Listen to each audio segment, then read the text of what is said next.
All right, we'll let everybody get in here. We'll let everyone get in. Raise it up a little bit.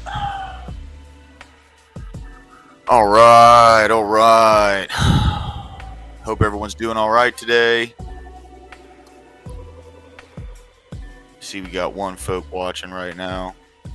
We'll wait till some people get in. Got some news about the channel. What's up, Abe Dinkus? Good to see you, my man. Scott Hotvet, good to see you, brother. Hope y'all are doing well today, man. Hope y'all are doing well.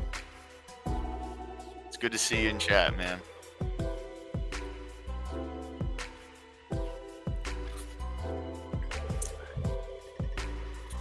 Abe, actually, I already, you're already aware of all this. So, me and you talked on Discord about this a couple days ago. When people start kind of shuffling in and not much. What's up, Scott? Good to see you, my man. Good to see you. Not much, dude. So, I mean, I'm going to have to change the days on some things. God and Country is not going to be on Wednesdays anymore. It's going to be on Thursdays.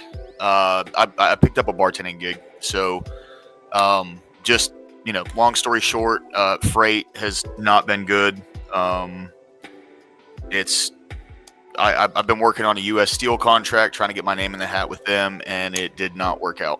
So I was kind of holding out for that, but it's essentially I'm really not making basically anything right now. So my knee's better. I can get out and actually work. Go and find something outside of what I've been doing for the past few years. It's not like a poor me thing, right? I have a solution for it. I'm going to work that out. There's always the potential that I can snag a new customer or something, but just someone who has a more reputable operation going on when it comes to freight. I'm a solo. I work at home. Like, this is where I'm streaming right now is also my workspace. So, people who have multiple people working under them, like I did at one point, but that it is not a thing anymore. And, so I gotta pick up a day job. Yeah. I gotta pick up a day job. What's going on, Emma Gad? Good to see you, my man. Good to see you. So yeah, I mean, what's going on? Big Soda, Corey Barton, always a pleasure. Good to see you, my man. Yeah. So, essentially, right. Here's the deal. I'm gonna have to start doing earlier day streams on Tuesday, Wednesday, Friday, and Saturday. That's what's going to have to happen. So it's going to be earlier day streams, potentially at night. Like last night, I don't know if you guys have heard of Non-Fawn. I was over on his Discord and talked with him for 3-4 hours. And it was 4 o'clock in the morning. I could potentially do something like that. I don't know how many people are going to want to be up. Plus, that would put me kind of I'd be streaming alongside Jess. And, there's a thing in my head that makes me feel weird about kind of competing with, streamers that I talk to and I like, so,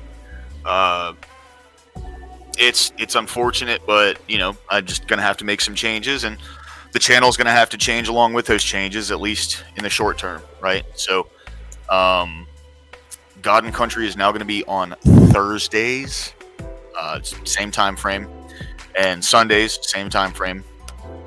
For Town Hall,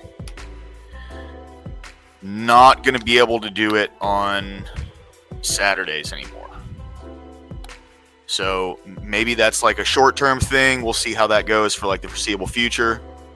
But Town Hall is going to be a Monday thing now. So, I'll be doing some day streams. God and Country and Town Hall. Town Hall is going to be Monday night. So, yeah, exactly. I don't really have the option to kind of combat this. I need to start making some money bringing in for my bills and everything. And, I was, yeah, 100%. Yeah, it's fine, dude. This is what God wants, bro. You know what I mean? So I'm not gonna lie. Like, I'm not gonna say I wouldn't prefer that I got the contract, but this is obviously the direction that I need to go, So, yeah, Corey. Yeah, today's Monday. That's fair. I'm probably not gonna be streaming too long today. There's some stuff I got to go handle, so I'll probably be streaming for like 2 hours or something. I know that's not too much.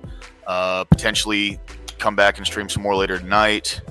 Right, yeah, 100%. It is, yeah.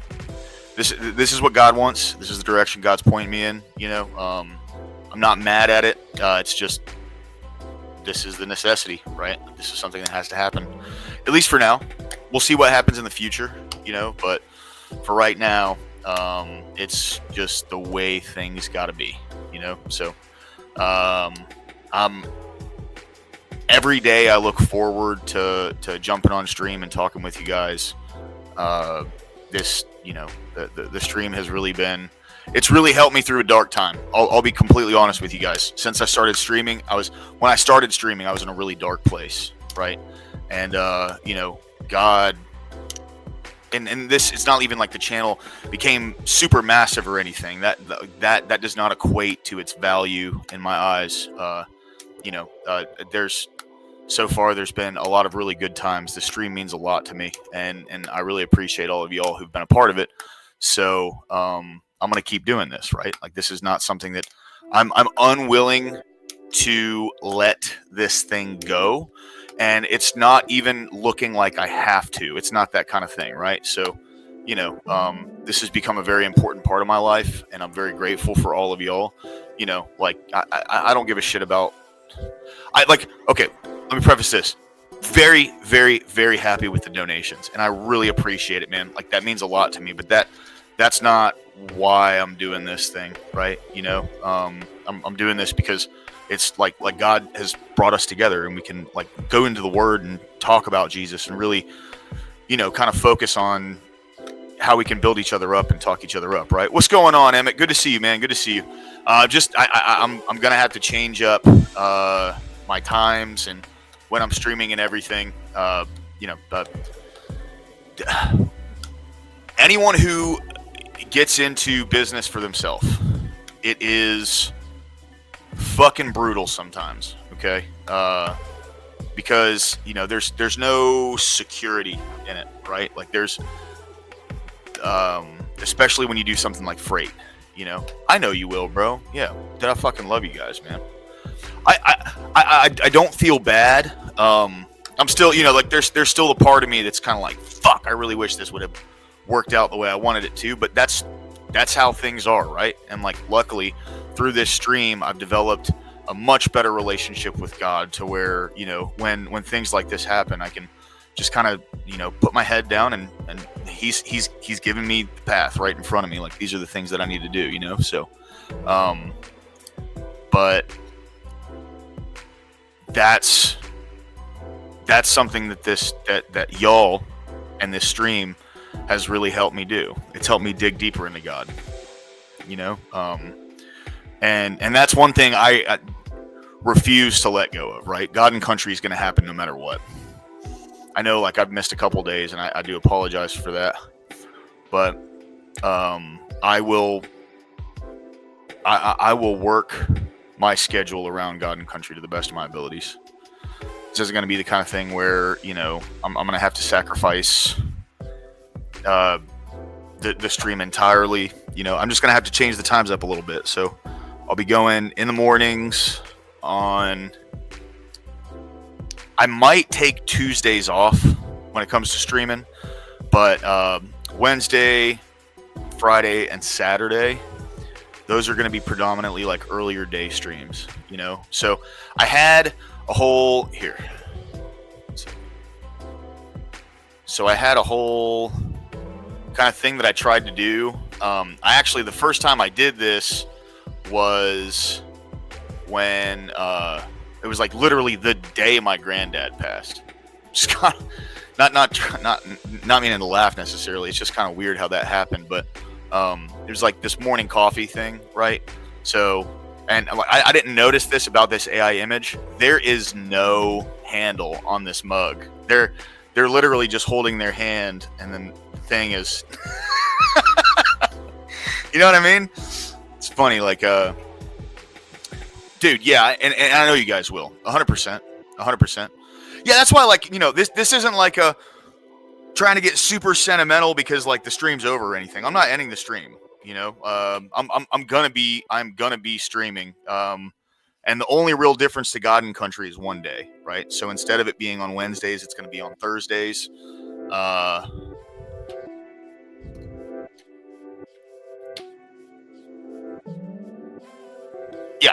yeah. No, I feel you, 100%. Dude, I know you guys are, man. I fucking appreciate it, dude.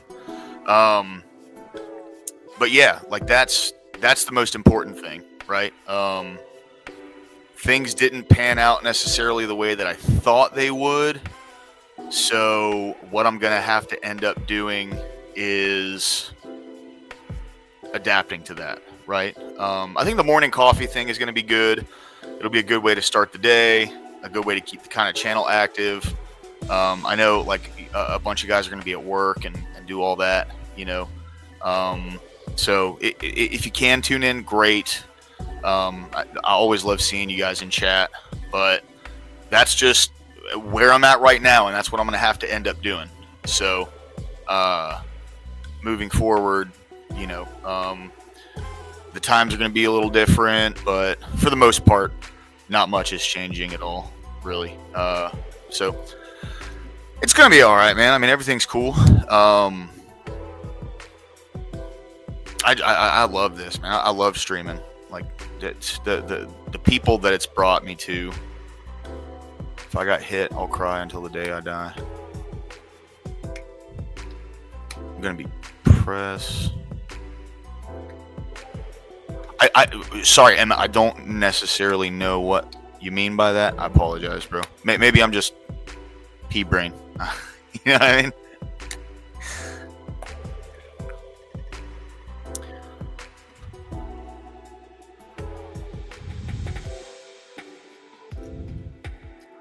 So anyway, boys, what's going on? How y'all doing today? It's a good day.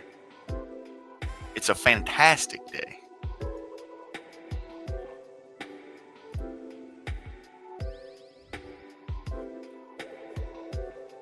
Almost. So I'm creeping up on halfway there with my watch hours to monetization. So I have 1238 out of 3,000. I need to get that in a year. And then I'm at 180 subs right now. So I'm creeping up on about 40% of monetization with subs. And that's... Oh, yeah. Bro, I'm not at war with anybody. I don't have any problems with anyone. I'm just chilling, my man. You know what I mean?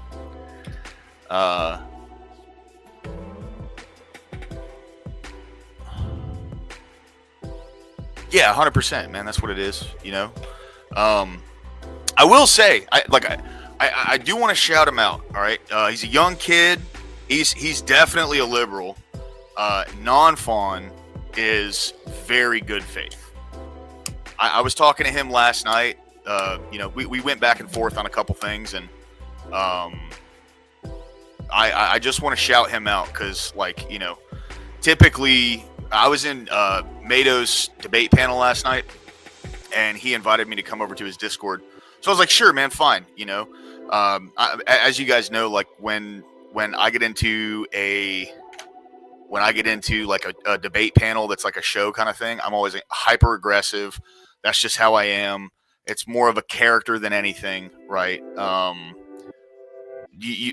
I am on this stream is like who I actually am, right? Like when I go onto a panel or something, I try to amp myself up just for the entertainment value. But when I jumped into his Discord, I was honestly kind of expecting like, okay, they're gonna like, I'm gonna jump in this Discord, they're gonna dunk on me, right? And actually, it was a really good conversation that I had with the guy. So, just wanted to shout him out. He's a good faith. He's a good faith lefty. Want to make that very clear. So, it was a good conversation with him. They're not all so bad. You know what I mean? And for me, right, like I genuinely believe that for the most part, people, the one thing that we can all hold in common is that we want what's best for ourselves and those around us. I think the avenue with which we take, the avenue that we take to get there is the thing that varies. And unfortunately, that's the thing that causes so much contention in people today, is the fact that there's one group of people that believes this avenue is better, and there's another group of people that believes this avenue is better, and we're all just trying to get to the same spot. I truly do believe that. That was the one thing that I gathered last night was, he came from the perspective of actually caring about, like, he actually gives a shit about people. He's not one of those bad faith lefties that acts like they cares. Like, it seems like, he actually gives a damn about people's benefit. And so that was a really good conversation that I had with him. Hope to have more conversations like that with left wingers.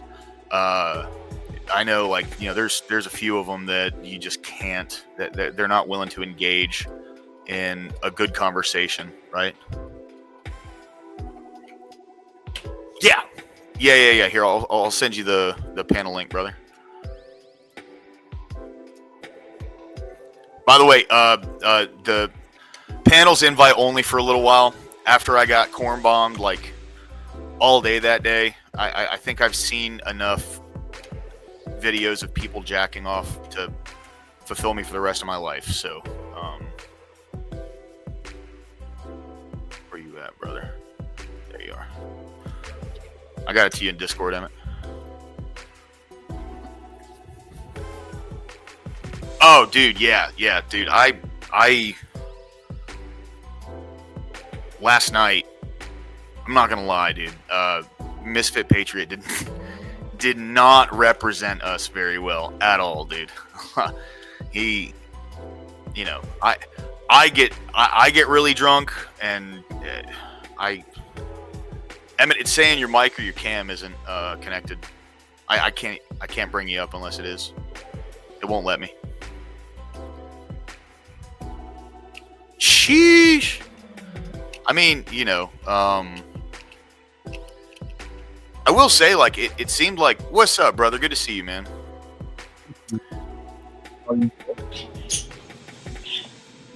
Can you hear me? Yeah, I can hear you now.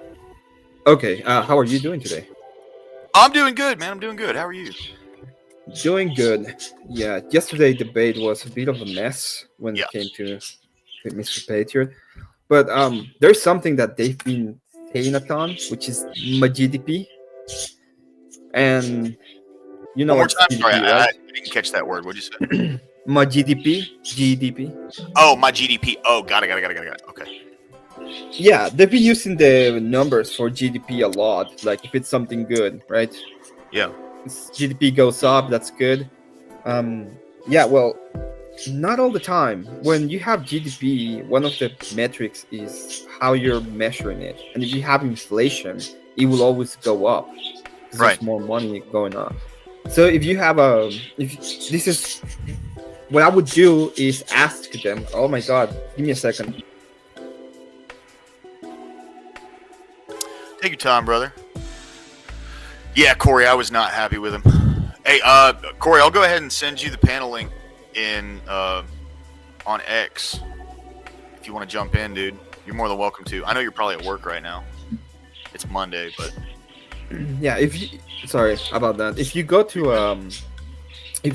like any place where they have huge inflation and they share their numbers of GDP growth in their own currency, it will always skyrocket, right? It will be, if they have like 200% inflation, the GDP will go up 100%.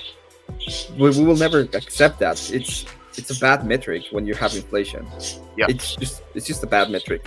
So he it's a little bit complicated to go into those kind of topics and try to present it and be like precise, because you have to understand the numbers within and tell them about inflation, all of that. But yeah, it was really bad, and I wouldn't allow people just to go out with GDP and just accept the number as it being good for the economy, especially when you have inflation. Well, see, that's like, and that goes along the same lines as people who 10K bucks because inflation. Yeah, no shit, dude. That's one of the things that like, especially with people who they look up a study and they read the abstract and they go, okay, this is known as fact. Like, can if someone uses information like that, can you explain why instead of just what it is, right? This is the conclusion that they came up with. Okay, well, how did they reach that conclusion? You know, that's one of the issues there, right? Like, if you can't explain to me how the conclusion was reached and what the entire process was and how it brought them to that conclusion, then that conclusion is absolutely useless to bring up, because you're assuming immediately that whatever they say is fact. And the thing is, when you look into a lot of these studies, and like it goes the same with the GDP, right? Like, you can tell me the number of the GDP, but what all variables account into that? How is the GDP raised? How is the GDP lowered?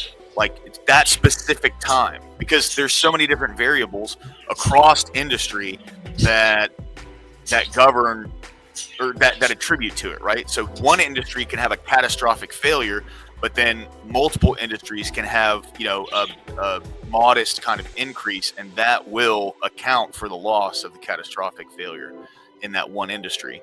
So it's like you're saying, I'm buttressing your point here. Like you're saying, you know, when it comes to things like GDP, there's a lot more to it than just this number is God, right? Like, this number is the end all be all. Well, the number is bad if because you're measuring in dollars. This is the amount of dollars that people have, right? But if let's say that we have all $1 million at this point. We all are millionaires, but things cost. But relatively speaking, our money is worth less than when we had $50. So the whole point of it is like, well, yeah, there's more money in the economy, and we're seeing a growth in GDP, but it's not because we're seeing a growth in the industry or the support, but it's a growth on the amount of money that we're seeing in the economy. So there's been a lot of spending, there's been a lot of printing money. We see the effects of it in the economy, but it's not helping us. It's actually hurting us, and it's because of inflation. Right. This is why we don't measure the GDP of like Argentina in Argentinian pesos. We do it in dollars because it's a more stable coin that we can actually measure what is the effect. Yeah. Right. Because if we just do it in their economy, we just do it in their own currency, what we'll see is that GDP goes up every year. The GDP is going up. Right? But that's not how we do it. That's not how we measure it. It's a bad metric, and the fact that they're just using it as a way to say, yeah, the GDP is going up, that means it's great. It's a really bad metric, and it's a very bad thing. And I didn't think Patriot even know what he was talking about at that point. He was just lost. Well, I don't know. I feel like he started hitting the sauce a little too early, and I couldn't really keep up with much of what he was saying. You know, Alex was kind of just using taglines, but Misfit didn't do much to like rebut anything. You know, like he didn't do anything. Especially in the after debate, like he looked like a fucking fool, man. And like, well, I mean, he came with the idea of the woke, right?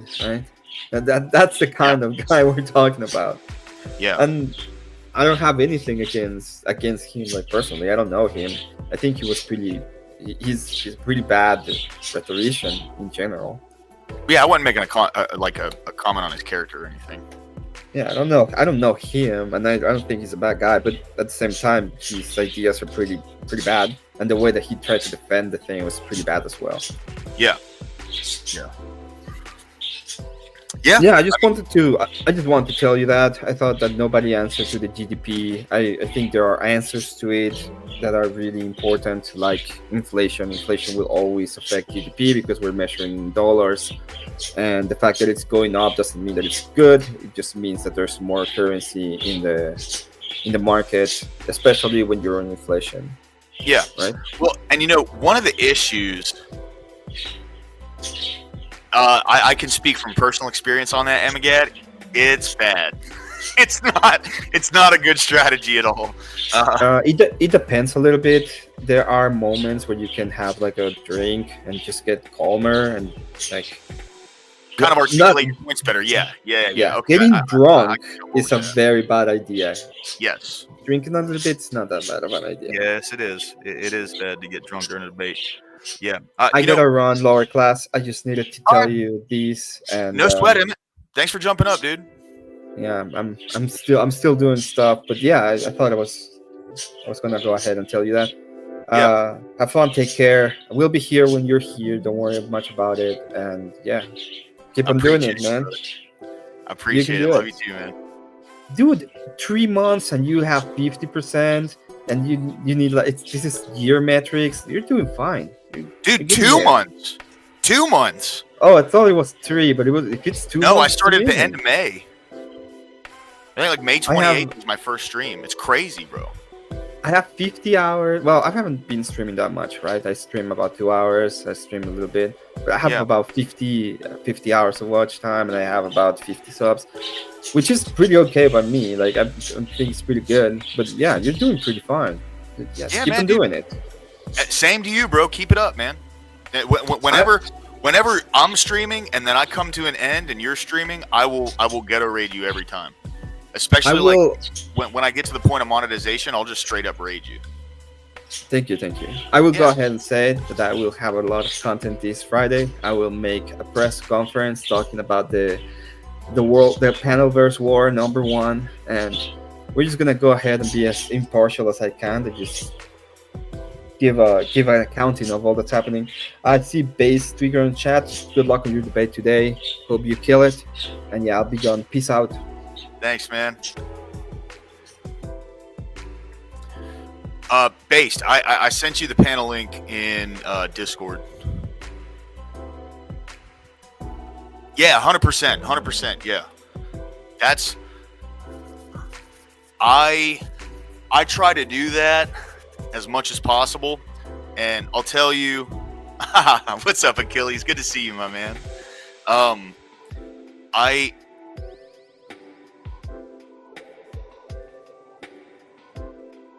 I'll tell you, who has been the most beneficial and who's the two people that have been the most beneficial? Rob Knorr, first off. Big ups to Rob Knorr, bro. My man he has helped my channel immensely. Always very much appreciated. And JS has seriously helped the channel, man. Like he's awesome, dude. Always appreciated, man. So, I when people do that for me, like Chris Lestrange has also rated. When people do that for me, it is so greatly appreciated, man, for real. So when it comes to things like GDP and stuff, that's good for people who look into those kinds of things. But I'll tell you, like, the main driving focus behind the way people vote, I would say, is how they feel in the economy. So like all the numbers and stuff don't necessarily matter. If the numbers are great, but I'm like struggling to pay my bills and groceries are hyper expensive, gas is hyper expensive, all these different things, I'm still gonna feel like the economy's bad. What's going on, Base Tweaker? Good to see you, brother. Yeah, no, hey, what's up? Not been great. What's going on? This morning, my car was towed. A fucking car. I had to get to work somehow, so I Ubered there. Okay, I had to leave my work early. They might not want me in there anymore because I said, "Fuck it, I have to. I don't have a choice." Because I'm there until 5 or 6 every day this week. They're closed at 4. The place to get my car, and it's $50 extra a day. So by the end of the week, it would have been 500. No And I didn't shit. have my card. I didn't have access to anything to be able to pay this off. Oh fuck. But I got my car, Nice. and I owe it to my girlfriend. Hey, there you go, dude. What the fuck? Jessica came in to save the day, bro. Literally saved my life today. what's Quite up. literally saved my life today. I mean, Yeah. it's not like I don't have the money. I didn't have access to it. Yeah, yeah. Yeah, it's frustrating. But yeah, then I'm sitting here, right? I'm getting some snack in me after working all day, and I got my car, and I checked the Discord, and I got Duck blowing it up and making Tage uncomfortable with all these questions, being like, "Yeah, I'll find another partner before tonight," and this and that and the third. I'm like, Duck, what are you insane? What are you talking about? You're out. And I try to explain this to him, and he calls me abusive and all this stuff, and just getting rude and stuff. I'm like, bro, Kel called me crying. She literally called me on my cell phone crying about you. Like, yeah. I'm telling you, 100%. Like, you might think that I'm this way, and people might have this weird perception about me, but it's not really what I am. I'm a dick, but I'm not. Anyways, tonight should be interesting. Hopefully, Gibbs put us up a good battle. Oh, I think you will, man. Dude, I like Admiral Gibbs. You know, he always comes across from a good faith perspective. He just seems like he's like a rancher or something out in Texas, right? Well, see, it's frustrating because I wasn't even preparing for the debate because it was Duck. So I literally wasn't even, I haven't done a bit of research. I mean, I've just been debating people. Like, just for fun, I've just been sitting there debating. I know Paige is going to come prepared because it's Paige. But, like, I personally wasn't prepared for anything because it's funny because when me and her argue on TikTok together, like, she tries to throw in a fact or two, and then I'll just start arguing everything about those facts. It doesn't matter, like, how much I know about it or what I know. I will just dive straight into anything that she pulls out of her ass, and I think she's realized that. Yeah, yeah. How's your day been? So, do you want to fill everybody in? Emmett's asking, Achilles is asking. They want to know what happened. So what happened to Duck was Duck has been ducking the entire time. Basically, Kel's been trying to schedule and do things with him to make sure they're prepared for the debate, and every time she tries to get something planned or done, he steamrolls her, he's aggressive towards her, he argues points that don't make sense. He's basically he's Duck, man, and she's not used to being able to deal with Duck, so I had to make a decision. She called me crying, and the way that I see it is I'd rather have a real debate rather than everyone beat up on Duck. So I was like, fine, we can at least have a debate still. I don't want a Duck spurred fest when he gets a random partner at the very last second. That doesn't sound fun to me. It just doesn't sound fun for him to have to try to find someone else. Who's he going to get? What was his name? Mel?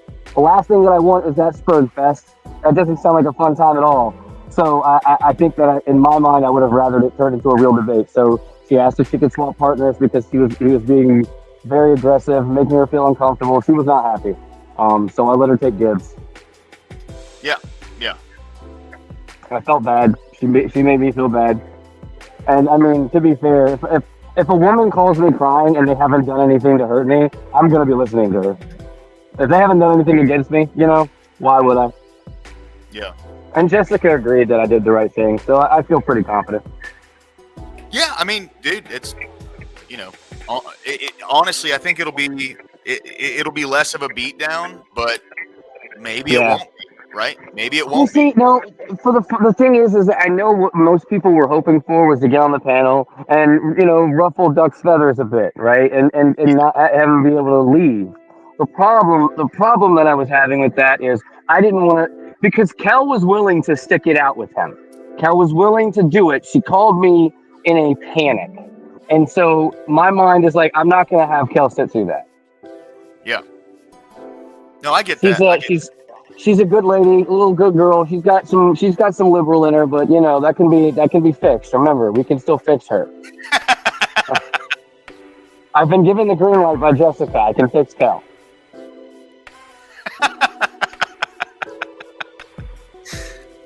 One of these days, Hey, hopefully she lives up to her end of the bargain, and thanks to patriarchy in her opening statement. Yeah, we'll see what happens. Hey, if she doesn't, bro, I'm gonna tell you this right now. I'm going fucking hard, bro. And I'm saying, my goal is to make this girl cry. Okay, there you go. Yeah. Yeah. Oh no, but that's the thing. If she says it, I'll just make it a regular debate. I'm not gonna poison the well too much. Yeah, 100%, 100%. So Mado, she is allowing me to stream snipe tonight. I messaged her online. Yeah, you told me. That's awesome. So we're gonna be reacting to that. He What said time you're is getting that start? soft in your old age. It's 9 or 9:30. I think it's 9:30. I have to check again. 9:30. But no, Okay. Achilles. Real talk though, I'm not getting soft. It's just I've always been a guy that was willing to simp for women back when I was a liberal. The difference now is that like I understand simping to be something that is not equivocated between two people, right? So if you're giving something to me, I'm gonna return it back to you. And Kel, we joke and banter back and forth, but me and her have not said a disparaging word towards each other not one time. So it's like until I've been given that reason, and Duck's an ass. Like Duck was sitting here saying the most horrible stuff, calling me abusive and violent and all these horrible things, and I'm just like, I think it's crazy that the woman called me crying about you. And he's like, I don't understand. I said, yeah, you wouldn't understand, would you, Duck? Like, you're claiming these things about me, but like the woman's crying about you. I don't know. Dude, Duck's got some issues, man. You know what I mean? I wanted to give him a chance. I always try to give him that little bit of like leeway with the crazy shit that he says, because I understand, like, look, I'm a little crazy. You're a little crazy. Duck's a little crazier, right? Like, no. I say this very heavy with a heavy heart. I truly believe that Duck is a schizophrenic. I genuinely believe that he suffers from schizophrenia. People have thought that I was just making fun of him, but I've been saying this since the beginning. I'm usually pretty good at identifying mental illnesses. I guess it goes along with my mental illness. I've thought that genuinely he was. Again, I picked this because I know y'all wanted to beat up on Duck. I genuinely wanted Duck to get up there so that people could see him, and maybe he wouldn't make an ass of himself, right? Like, that was the goal. But all along here, I'm getting stuff from N-word saying how he's trying to switch partners from, debate opponents and all this and that and the third. You know what I'm saying? So it's just, for me, it's disrespectful because I initially asked for Duck to give him some kind of redemption. So again, I was already being soft by the idea of what I was doing to begin with. I picked a woman, for God's sakes, to go against him. Why wouldn't I have picked someone like you and be like, hey, let's go destroy Duck together, right? Like, I mean, I don't know. I just I felt something for Duck. I was trying to be nice, and at every turn, Duck was a piece of shit that didn't deserve any kindness. So I just showed the kindness to Kel instead because she actually deserves it. Yeah. No, I mean, I'm sure it seems like chat agrees. Like, he's just got some kind of like clinical issue, and like, I feel bad for him, right? Because it seems, because every time I've ever had to tried to have like a good faith conversation with the dude, he immediately goes to attacking me, and like, I don't. Yeah. When people attack me personally, I don't give a shit, right? Like, it does not matter. So I can, whatever, anyway, and then continue talking. And it seems like instead of wanting to really engage in a conversation and possibly walk away learning something, right? He does the exact opposite, where he kind of digs his heels in no matter how absurd his position looks, and refuses to even like entertain any foreign ideas. And it's for a guy who's incredibly smart. I feel bad for that, because when you're that stuck on one mindset, it's kind of impossible for you to even develop like any kind of friendships or relationships with people. And I was trying to demonstrate for him and show him all the things that he was saying and like the entailment of what he was trying to discuss in the absence of logic and reason. And I'm just like, bro, do you not understand that like Paige is over here saying this over and over and over? Why is Paige no longer responding when I'm sitting here saying that you're making them both feel uncomfortable? Why didn't Paige speak up and tell you, hey, Peaker doesn't speak for me. I don't find you to making me feel uncomfortable. And she didn't do any of that. Why? Because you're making her feel uncomfortable, bro. Like, it's quite simple. Like, I mean, dude, I'm the kind of guy that flirts with a girl even though she doesn't like me, and I make them feel less uncomfortable than you. That says something. Yeah. See, I don't even flirt with girls online, man. That's one thing I can guarantee this, and I will put this stamp on it right now. Okay. Yeah. You guys will never, ever see anything come out about me where I was like incredibly inappropriate, like with some chick online. That's just not my wheelhouse, man. Oh, see, that's not the how I funny thing operate. is hey, I talk to women online like that, but I can guarantee you this: I wasn't inappropriate with any of them. I was fully Yeah. appropriate with everything they asked for. Yeah. No, I mean, you're good. I wasn't saying that wasn't a I know you comment weren't. on you I specifically. know you weren't, brother. I know you weren't. I was saying that, like, in general, both can be true. You can still, involve yourself with women online and not be,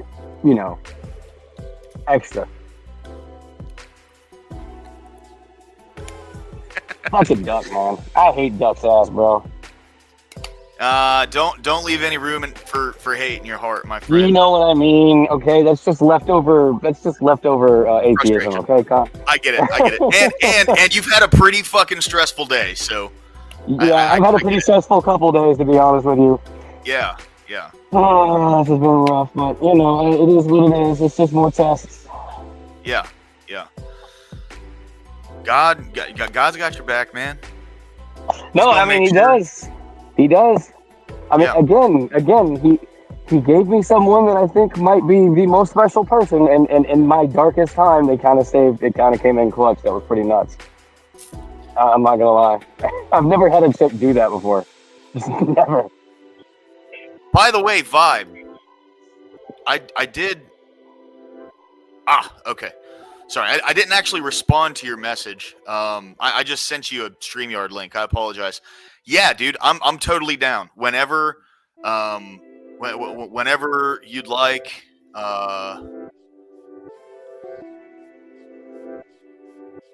How about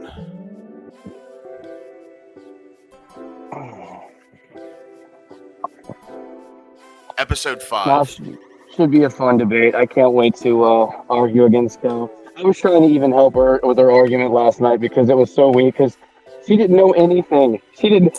So she was like, "I don't understand. What's the sisterhood?" And I'm just like, I mean, it's a pretty toxic environment. She's like, "Well, I don't get it because no one says anything and says that there's a brotherhood." I said, "Well, there is." She's like, "No, there's not." I'm like, "There most definitely is a brotherhood."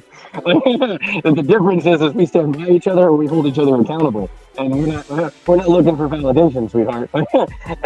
She didn't get any of those concepts. I'm like, bro, you're so broken. You're gonna be so fucked in this debate. It's about masculinity and politics. How the hell do you not know anything about masculinity? Right. Well, that's successful politics have always run. Yeah.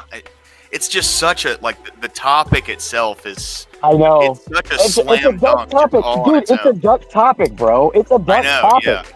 Yeah. But here's the difference, though. Okay, and this is the symmetry breaker for me, and this is one of the reasons why I did it.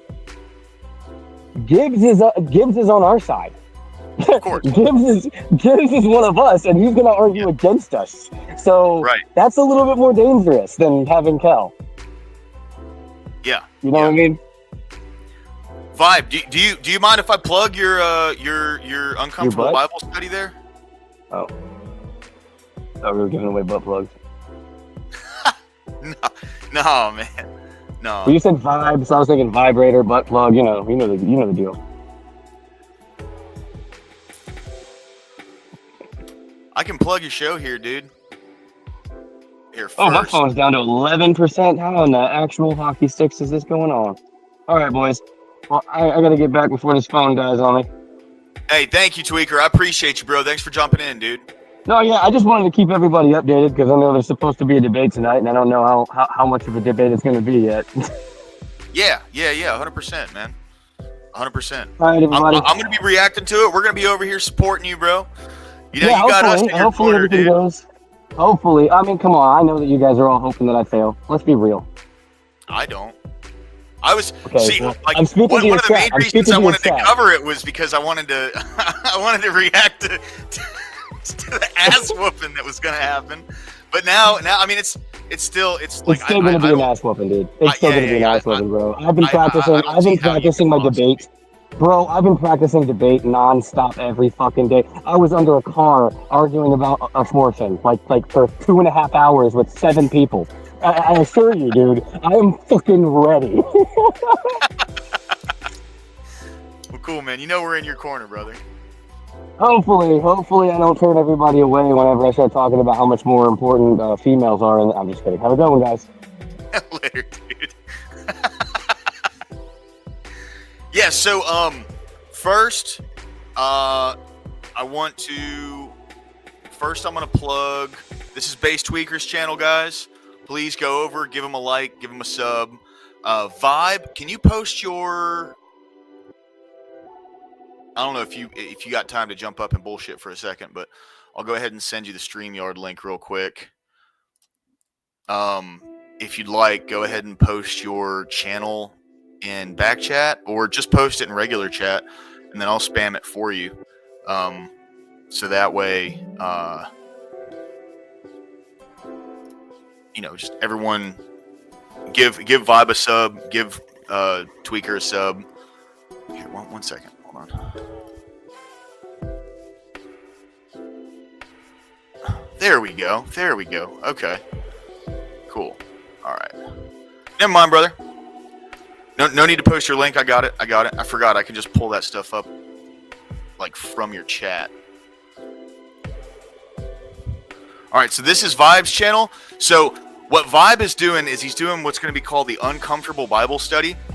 So he's kind of focusing on bringing what it looks like to me, people from different perspectives to come together and read the Bible, right? He's invited me to come on for an episode, so I'm going to do episode 5. The topic of that is something I feel like is right up in my wheelhouse. I don't necessarily want to give too much information away, but it's definitely going to be good, guys. Go over there, give him a sub. When he kicks that off, I'm definitely going to jump in, at least listen, or try to in between work hours. So go over there, give Vibe a sub. He's a great guy, friend of the channel. Definitely appreciate seeing him in chat. Yeah. So anyway, now we got some more people in here, so I figure I might as well basically go over the updates on the channel and the scheduling and times and stuff. So just to be clear, God and Country is now going to be on Thursdays and Sundays. It's going to be on those 2 days. I'm going to have day streams on Wednesday, Friday, and Saturday. Town Hall will no longer be on Saturdays, unfortunately. Town Hall is going to be a Monday thing. So that's what we're going to be doing for Mondays. I think Monday's a good day. I might be streaming around the same time as Sarah, but that's going to be really the best open time that I'm going to be able to do that. I want to keep God and Country front and center, and then otherwise I'm going to be doing day streams, right? What's up, K2? Oh yeah, do you have to get some protein in for your thumb muscles, dude? You've been rocking out on Helldivers, man. That's awesome. But I'm going to switch to more of kind of daytime streams for Wednesday, Friday, Saturday. Potentially, daytime stream on Saturday could be a daytime debate panel. I don't know exactly how much traffic that's going to drive or how popular that'll get, but it'll be it's definitely something to consider. I think daytime Saturday could potentially be something to look into for a daytime town hall, because I'm looking at right now, I am looking at, let's see,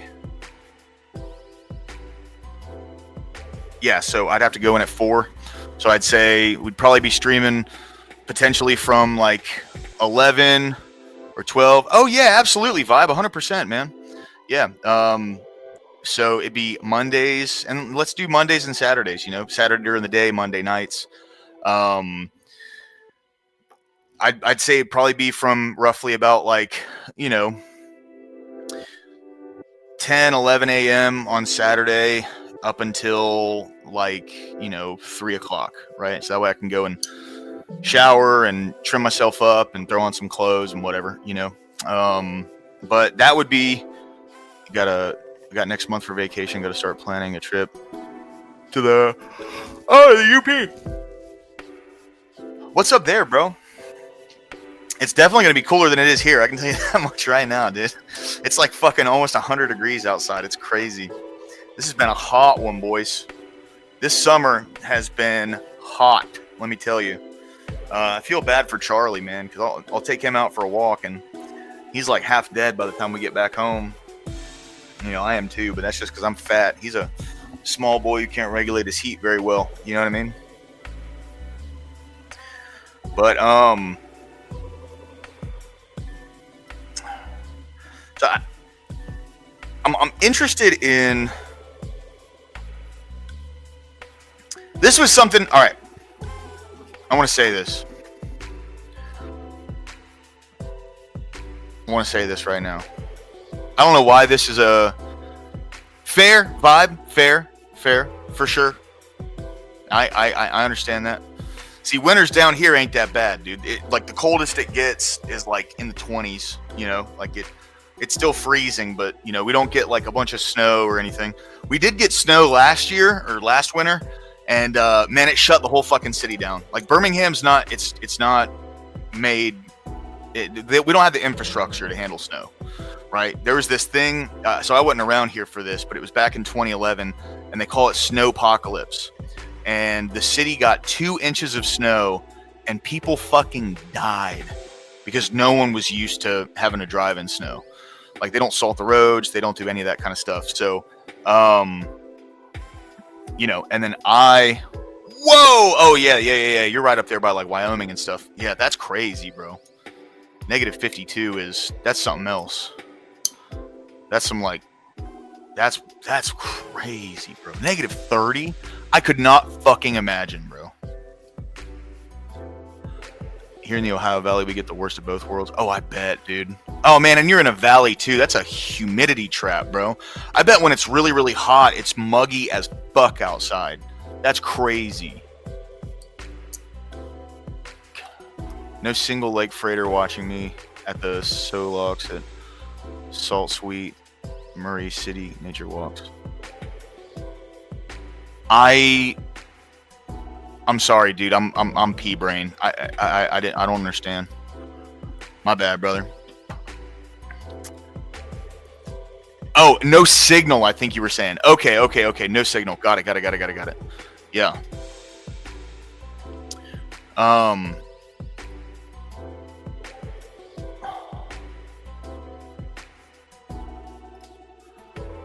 So I want to talk about this, right? So this is the reason I took the hat off. Okay. This has been, I don't know why this is the subject of controversy. Like we didn't actually know this, but like, what's going on, man? Why is this everywhere now?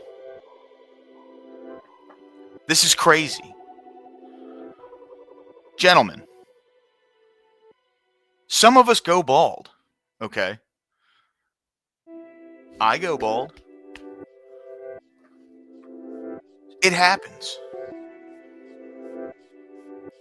How you gonna do Tim Pool like that?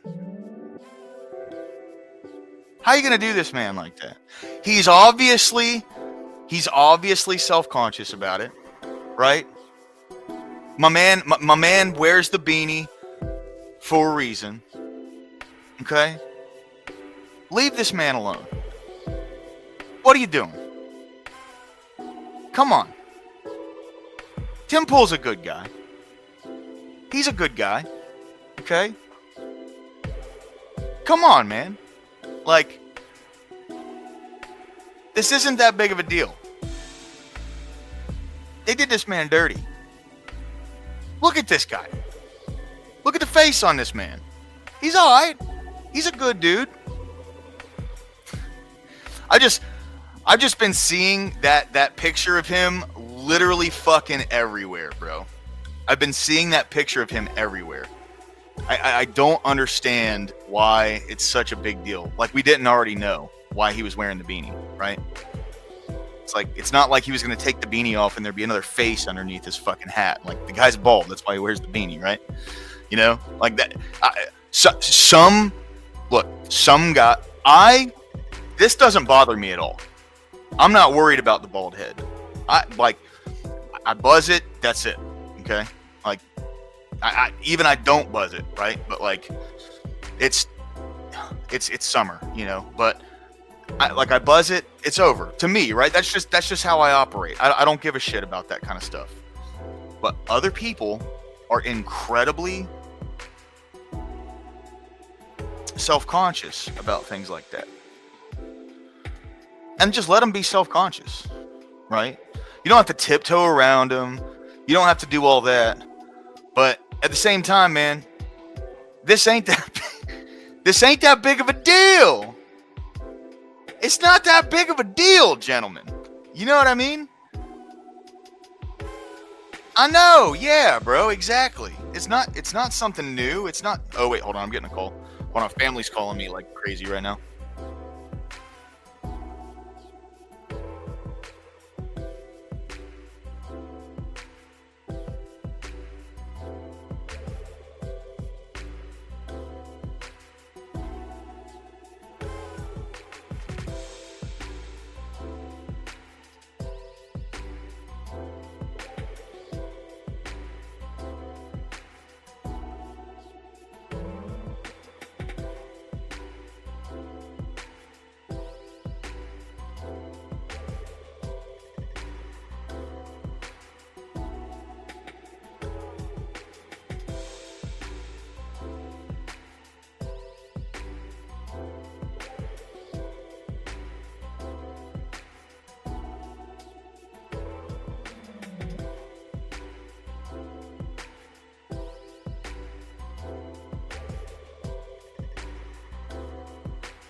right, guys. I'll be back in just a sec. I apologize, man.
Holy fuck.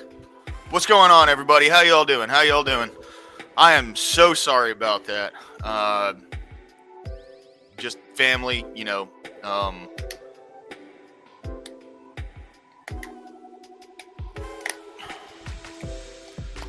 family comes first, right? That's the way I look at it. Family comes first. But when family is like roping you into talking shit about other family, I'm just not about that, man. That's none of my fucking business. I don't give a shit about any of that, dude. Like, holy fuck, bro. Like, I got enough of my own problems. I don't need to focus on what other people in my family have problems with other people in my fucking family. You know what I mean? Anyway, sorry about that, guys. So it was actually, I was responding to this because this got posted yesterday on Yeet. I don't know if you guys follow Yeet, but going back to the balding subject, this was like a massive fucking deal apparently, and everyone like really cares about this for some reason. And for me, it's like, if you just own it and you don't give a fuck what people think, it doesn't matter. I'm going bald as shit and I own the fuck out of it. It's a pain in the ass buzzing it all the time, right? Like, I buzz my head probably once every other week, I don't see the issue. Look, I'm bald as shit and I'm fine with it, okay? There was, I'm like,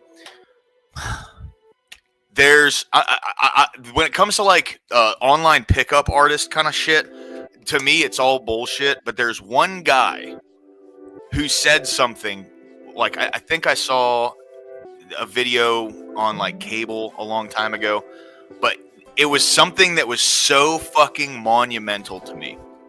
What's up, True Few? How you doing, man? Good to see you.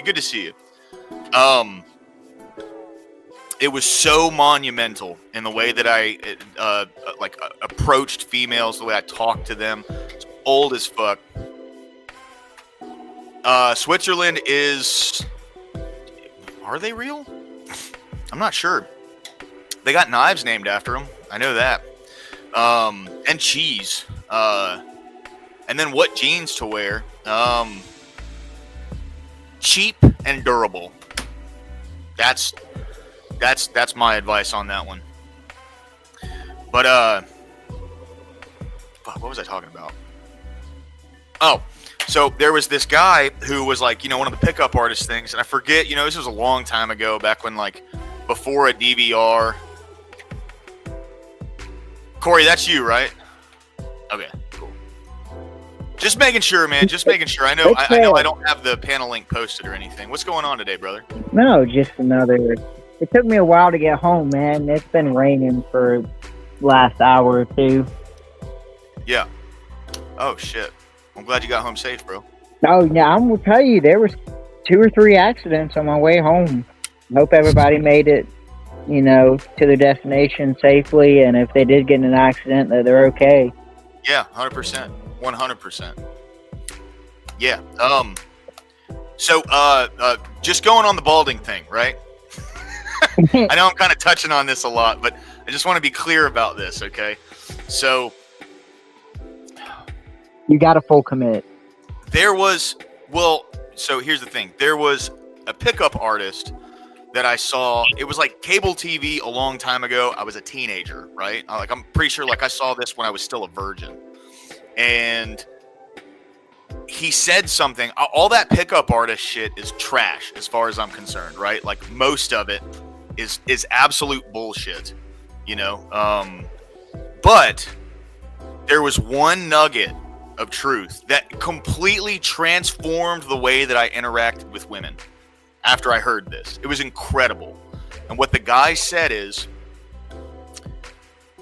if it's a big deal to you, it's going to be a big deal to them. So, me being bald, if this is a big deal to me, if I'm incredibly self-conscious about my bald ass head, women are going to pick up on that. Yep. If I've been getting a spare tire and I'm super self-conscious about that, women are going to pick up on that, right? Now, granted, I'm not saying that, bald fat dudes can go out and pull every chick. That's not what happens. but the opportunity to talk with and flirt with and everything women is gonna be there much more often if you're not worried about what you look like necessarily. That's Now, true. this is not me being fucking body positive, okay? What I'm trying to say is things that you're self-conscious about are not going to matter to women as much as they matter. Well, they're only going to matter to women as much as they matter to you, Yep. right? That's something that has been massive. Like, and I'm not a big player, right? I think I have nine bodies, right? Like, I haven't been slinging dick like crazy in my life or anything. You know, I'm 32. I think I've had a pretty moderate amount of women. I've only been in 4 relationships, you know? So like, but that is something that like has altered the way that I interact with women, you know? Especially like getting sober. One thing that my sponsor told me was, while you're in the process of getting sober, try talking to women, but not trying to fuck them. Because it, like, one of the issues in my sex inventory was the way that I viewed women, right? Yep. Like, I viewed women as like it's just a pussy, you know what I mean?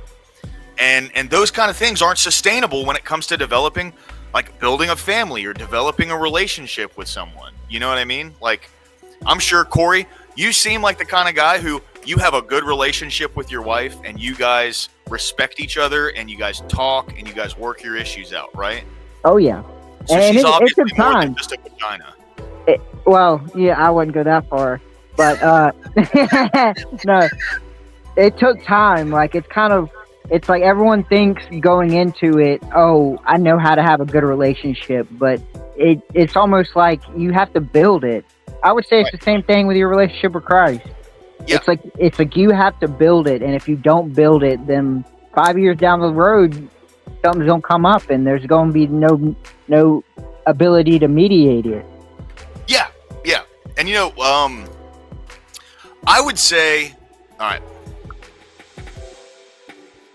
for me, and this is just something that I like, any relationship that I get in moving forward, Christ is going to have to be the top priority. Yep. Like, just for me, right? That's like, my main priority in this relationship is Christ. Her main priority in this relationship is Christ. Then we can divvy things out past that. Yep. But the relationship with God is going to have to come front and foremost in the relationship. And that's like, there's things that I'm willing to negotiate with and, like, you know, budge on. You know, like, I'm 32. I don't have as much testosterone running through me as I did when I was in my 20s, right? So like, I'm totally cool with, like, okay, we're only gonna have sex once a week. Fine. Whatever, right? Like, that kind of thing is not that important to me anymore. I don't really have the drive that I had when I was in my 20s. You know, maybe that'll change when I'm in a relationship. The last relationship that I was in, we had sex all the time. I was like, gonna say, I think you'd be shocked. I think you would was be 30. shocked. right, you know, but the way I'm looking at it right now, you know, I haven't been in a relationship in a couple years, and it's kind of a lack of trying, kind of not lack of trying. I mean, I haven't really, like, pursued it all that much. You know, I throw my lines out there, but it's not like a priority in my life. You know? Yeah. My priority in life right now has been, like, trying to, you know, get this business up and running and really focusing on that. And at first it worked out and it didn't. And, you know, that's just how it goes. But, I would like to think, right? What's going on, Mr. Fista? How you doing, man? I would like to think that the next relationship that I get into is going to have a solid communication base, right? Yeah. Like that's the most important thing. And with a solid communication base, then we can illustrate, this is what you expect and this is what I expect, right? Because to me, like, the healthiest relationship I was ever in was one where we communicated these kind of things to each other. you know, especially like when there was a problem or something, not letting things fester and all that. And this Yep. was just my first healthy relationship was during COVID. This was 5 years ago, bro. I was 27. You know what I mean? Like all of my relationships before that were toxic. Plus, you know, I've been sober for 2 years. So every relationship before that was like either a high school relationship or a drug addict relationship, right? Yep. So, that's one of the things that I would kind of really look for when it comes to being in a relationship is solid communication between me and someone else. Because at the end of the day, I don't want useless problems back to back to back to back to back. And I feel like I have the right to communicate that kind of thing. Oh And yeah. if not, oh no, bro, that's terrible, dude. Oh. I'm sorry, Mr. Fista, man. That's awful, bro. You lost a member of your family, dude. That's a terrible. tough one. Yeah. What was 'Cause, I wrong? mean, If you don't want to talk about it, you don't have to. I get it. that's a tough one because it's kind of like, especially as an adult, when it comes to your animals in your household, you see them every day. Oh. Damn, Mr. Fista, 17 years old. Wow. Dude, she had a good life. Holy, bro. 17 that's old for a dog. I mean, she had to put up with Mr. Fisto, but other than that, What's up, John Smith? Thank you, brother. You got it. You nailed it. I am big, I am bald, and I am broke. You ain't lying, bro.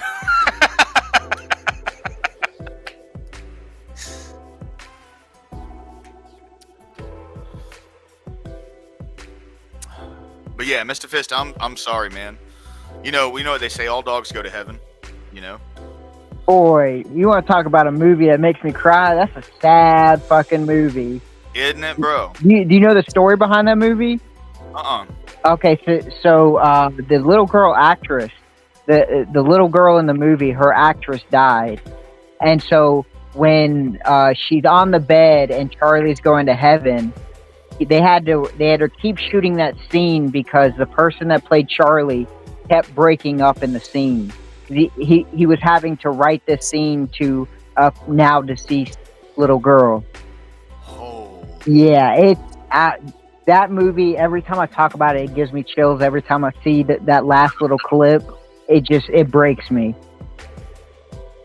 Because they had spent like months together, shooting this movie, and then she dies during the movie, and so he would have to play that clip of her talking as saying her lines, and then he would have to say his lines afterwards, and it was just breaking him down every time. Man, that's heavy, bro. I'm not gonna lie, dude. Holy. Oh my I did not God. know that. No, it's one of my, out of all the movies I've ever seen, I'm so biased for that movie. It's probably the greatest movie ever made just because to me, it hits me a different way. Yeah. The backstory is I gotta watch that again, man. I haven't seen that since I was a kid. And it's such, for a kid's movie, it's such a good movie. Yeah. Because, it talks about things that you don't really talk about with kids' movies. What do you think is the darkest scene in any kids movie? Ooh. Okay, let's see. Because I got to go back, refresh myself. You ever seen Meet the Robinsons? No. Okay, so it's a movie about a time traveler. Okay. And he goes, if I'm not mistaken, he goes into the future, and he ends up meeting a kid that was in the orphanage home with him. And this kid did not turn out right. He actually becomes the bad guy in the story. And so pretty much the good kid and the bad kid grew up to have a miserable life, and the good kid got adopted. And at the very end of the movie, the good kid, flying around in a spaceship with the bad kid, and he's pretty much he's explaining to him what happened, and he's just like, man, you got to roll with the punches. and he takes them to where the first, I guess, stumbling block of what led him down this dark path. And he's like, look, people were cheering for you, and it wasn't as bad as you thought it was, but you took it and made it worse for yourself. It's a pretty dark, because it talks about orphan kids and all the resentment behind not being the one to get adopted and all this stuff. It's very dark. Yeah. Good kid movie, but it's got some dark underlining stuff in it. You ever seen The Never-Ending Story? Yeah. Oh yeah. Bro, the scene with Artax, the horse. You have to refresh me, because it's probably been over 15 years since I've seen this. It's where they're in. I don't know if it was a mud pit or like a swamp or tar pit or something, Mm-hmm. where they're trying to cross, and it's like it was that he can't. The boy, if he shows sadness, the horse will sink and drown. Oh. And so, like, it's the entire time. He loved Atreyu loved Artax. Mm-hmm. So instead of him being sad, it was like he's like screaming, "You stupid horse! Move! You suck! You stupid horse!" When like he's like crying, because he had to get mad at him so the horse wouldn't sink. That scene was the dark. Oh, Panchuchin, A Never-Ending Story. That scene is the darkest from any childhood, like child's movie I've ever, like, even still today. That's one of the darkest scenes ever. Now, this one's kind of new, and the movie itself isn't good or dark, but there's a Disney movie about emotions, like Inside Out. And there's a scene that's talking about, childhood memories and then growing up and forgetting about them. And so the way it explains it is, so there's these little gumballs, and these gumballs get shot out to like this, I guess, decaying land of memories that you've forgotten. And so there's a scene where a toy that grew, like, he was the kid's best friend, and the kid's emotions are stuck in there. It's a very weird movie, but it's, I guess, the underlining theme of like when kids have to grow up and they forget about the childhood innocence. Yeah. And so it's like to represent the childhood innocence is his imaginary best friend, and his imaginary best friend sacrificed himself so his emotions could mature. And I don't know, that scene, it gets me sometimes. I've been watching Disney with my little girl, and that every time she watches that movie and that scene comes on, it just gives me chills, because it's really like that. Like, as a kid, as you grow up in the world, you kind of forget all the things that made you a child. You got to move on from them. And it just makes me think about all the things I forgot when I was a child, all the adventures, all the I guess birthday parties and all the small stuff, and it tugs at me. Oh yeah, for sure. We got a bunch of good shout outs here. Pleasure Island and Pinocchio. I actually don't remember that scene. I might need to rewatch that one. Charlie and the Chocolate Factory, for sure. Darth Matt and Mr. Fista both said that. So he said the scene where the fat kid gets stuck in the chocolate milkshake tube traumatized me as a child for fucking yeah. Well, are we gonna move on? The movie just moves on from like all these children like suffered either horrible deaths or like problematic things as they're going through the chocolate factory, and it just moves on from it. It's like, okay, everybody, let's go this way. All right, now here's where we make the peanut brittle. You know what I mean? Yeah, and then a child dies, and like we just move on. Yeah. But that was go ahead. I was gonna say, I've seen someone put The Fox and the Hound. That's a tough one. Yeah, that's a tough one to watch. Right. Actually, you know what? That's one that I saw when I was a kid, but I can be straight up. I don't remember anything about it. I mean, it's your generic story, like a fox who hunts a hound. They kind of get lost, and then they develop a friendship, but their owners don't like each other. It's, I guess, very more symbolic than it is, I guess, just sad on the surface. Yeah. Another Pinocchio. I don't know who was it. John that said Pinocchio. Yeah, it was John. Pinocchio. It's a tough movie to watch, but you have to be an adult to watch it because there's so much symbolism in that movie, and especially like there's been people like Carl Jung who have broke down the, I guess, the meta story inside the story, and it's a very deep and kind of I would say dark, but it ends with a very light, ending. But it's a very dark story underneath it. It's about boys growing up. And it's like with boys, you get all attracted to all these pleasures. And it's like with Pleasure Island, you start smoking cigars, you start playing games, and you're having a blast. But you forget all about your responsibilities.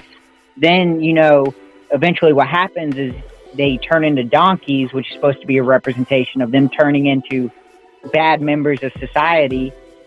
And then once they realize it, it's too late. That's ironic, isn't it? Yeah. Yeah. No, I mean, it hits home as a guy. If you watch it as an adult and you kind of stop and think about each scene, it's very dark. Yeah. Yeah. I definitely need to watch a lot of those old Disney movies, man. Like, Disney used to be on the game, bro. For sure. Well, see, now they don't make good movies, but they got good scenes. Yeah, you could put it like that. Yep. That's what I was saying. It's ironic. Yeah. That's crazy how that works out, isn't it? But it's got the parable of like being stuck in the whale's belly at the bottom of the ocean. So you're like stuck in this dark place and you don't know how to get your way out. Pinocchio tries to rescue his father because his father starts to kind of become encompassed by the chaos in the whale's belly at the bottom. And so Pinocchio has to pretty much become a good person again to then save his father from the evil that Pinocchio caused in the beginning. Like, I've watched, I think, a 2-hour video going into the like psychological underpinnings of this, and it's a dark but beautiful movie. It's just, as a kid and you're watching it, you don't understand it. It's just a lot going on. Yeah, there's a bunch of stuff I need to check out. Oh, have you ever seen Interstellar? The space movie with Matthew? Bro, that phone call or him watching the recorded videos of his kids? Yeah. That shit kills me every fucking time. Yeah, Especially now that I have kids and I'm just thinking about it. It's like, imagine you have 2 phone calls with your kid. Or you watch 2 videos of your kid. One is when they're, 8 years old, when you left. The next one, like 10, 20 years later. And you're looking at a person the same age as you. Oh, it gives me goosebumps. Yeah. It's tough. That Interstellar movie is so good. I definitely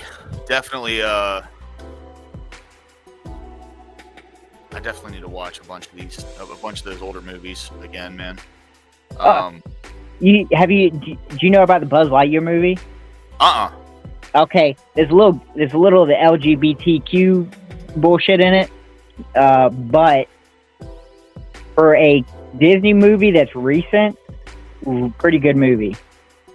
It's just it's instead of, I guess, the Toy Story aspect, it's about the actual story of Buzz Lightyear. I guess with it's him actually as a space person, and it's not following the story of the toys. It's more following Buzz Lightyear as the actual person. I've been watching too much kid movies because, man, Bro, you have a kid. Yeah, I was gonna say, especially with my oldest, I've been trying to get him into Pokemon, but I just don't think it's there. I would really like him to, because to me, Pokemon had me for years. It's sentimental. Yeah. Yeah. But I don't think he gives a fuck. If it comes out in Fortnite, he may be interested, but I think like a big thing for me, the thing that got me into Pokemon was red and blue version, playing the game and then watching the show. yep. For me, that was like monumental. Yep. You know what I mean? And like I had friends that were playing it, and they, so I can't say like I can say from my own experience, maybe not necessarily like I can't speak for like every child, right? But it seemed like what my friends, the friends that I had at the time, that's what drove what I wanted to do when I was a kid.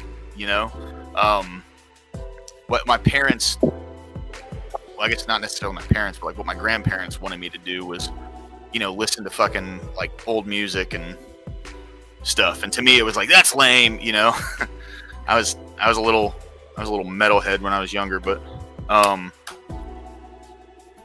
Game Boy Color version, blue, got me into it while racing home from school and using my 30 minutes of allowed TV time to watch the Pokemon show. Yeah, man, dude, Game Boy was the bomb, bro. I burned some serious time on that motherfucker, man. And then they developed like a method to where you could like battle your friends and trade with your friends and stuff. And there was the trading glitch you could do where like while it was trading, both of you pull the thing out, then like you save the game beforehand, pull the thing out, turn the Game Boy off, and then cut it back on. And then you have what you traded and their item, and they have both as well. It's fucking. I will say, Australian Pokemon must have been fucking dangerous playing. Yeah. Yeah. And the Poke Centers, yes. Yeah. The same thing where you like the cloning glitch. Yeah, dude. Oh, I remember the game, dude. I remember the game for sure. See, I never really got into Yu-Gi-Oh or Digimon. It was always Pokemon for me. Oh yeah. Pokemon was big for me. Dragon Ball Z. You see Dragon what Ball Mr. Z was Fister real put? big. Oh yes, Dragon Ball Z. I mean, to be fair, I'm still into anime, not quite as much. I've kind of fallen off of it, but man, anime, I just like it better than American TV. Oh yeah, dude, I have not even fucking thought of Monster Rancher since I was a kid. Holy dude. Wow, that's a blast from the past. Wow, bro. Dang, dude. Wow.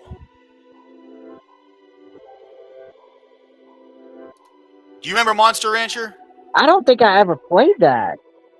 Well, it wasn't a game, it was a TV show. Okay, then I yeah, there was a definitely. game. Holy, I didn't know there was a game. I figured they came out with PlayStation 1 game. games for everything. I remember I used to have an old Dukes of Hazzard game on the PS1, and it was badass.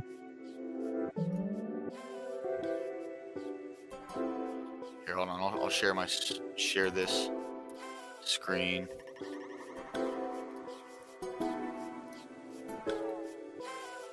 You might remember this when I pull this up. You don't remember that?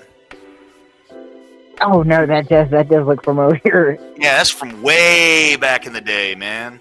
But I was going to say the thing in the back, and then this yellow guy looks very familiar. Yeah. I'm gonna be honest, it kind of looks like a Yu-Gi-Oh rip-off. Doesn't it? Yeah, it does. Yeah.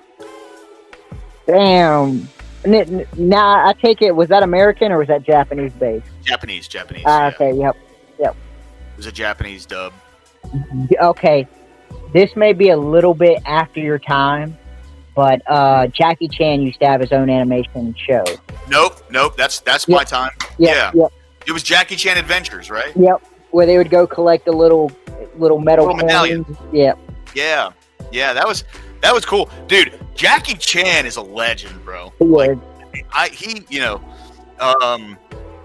like my favorite movie of his was Legend of the Drunken Master. I don't know if you guys have seen that. Yeah.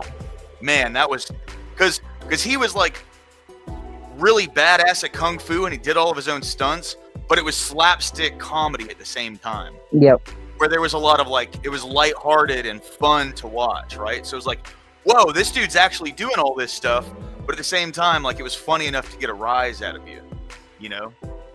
There's a lot of people who got mad at him because he didn't leave anything for his kids. It's like, so what? You got to be careful with that, especially being rich.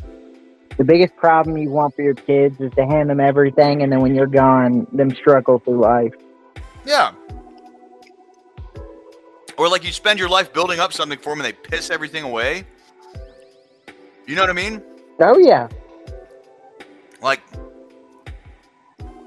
I don't know, like the way I look at it is if I'm going to sacrifice decades and decades and decades of my life to build up something for someone else and pass it down to them, to me, even if I'm dead, right, it's still a waste of my time if you just piss it away. Yeah. So if I think my kid's gonna just piss it away, I might as well give it to something that I know isn't going to piss it away.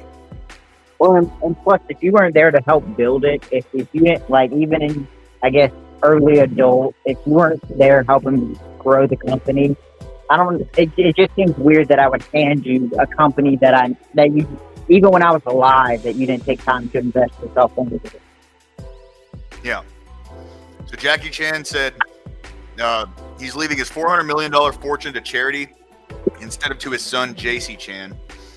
He said if his son is capable, he should be able to earn his own money, and if not, he shouldn't inherit wealth to waste.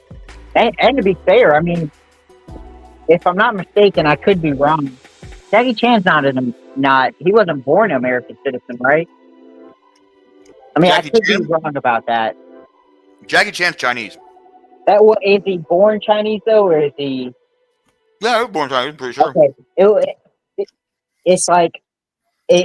Oh, okay. Hey, I'll be right back. Oh, you're good, bro. My daughter pooped and I got changed. Holy cow, that stinks. Oh, you're all right, man. Yeah, so Jackie Chan was born in British Hong Kong, which is not British Hong Kong anymore.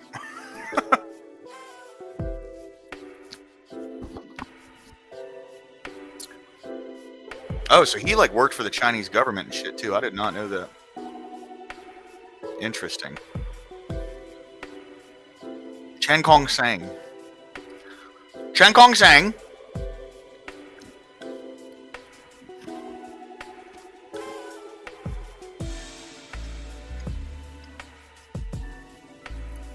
Yeah.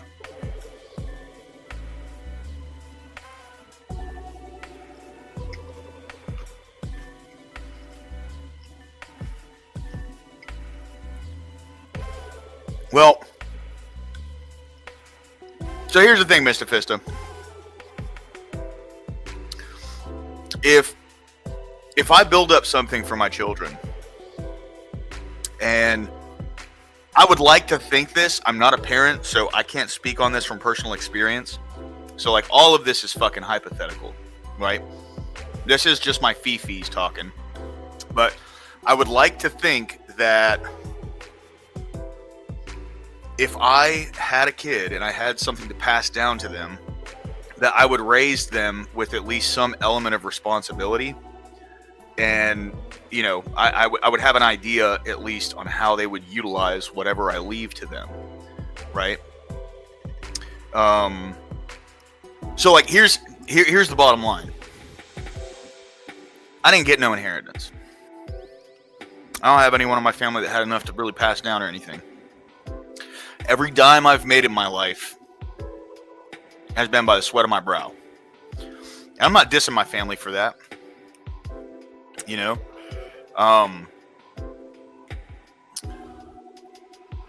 Correct. Yes. 100%. Like that's, this is what I'm trying to get into. So if I raise my child correctly and I can see that they're going to utilize what I pass down to them in like a responsible way and not end up like a Hunter Biden, right? hypothetically, I make that much money. Okay, let's just say. Yeah, all 7 dimes, exactly. Yeah. You know, I had this idea for when I grift. It like when I get the channel monetized and when I grift, it's gonna be. Oh, sorry. Hold on.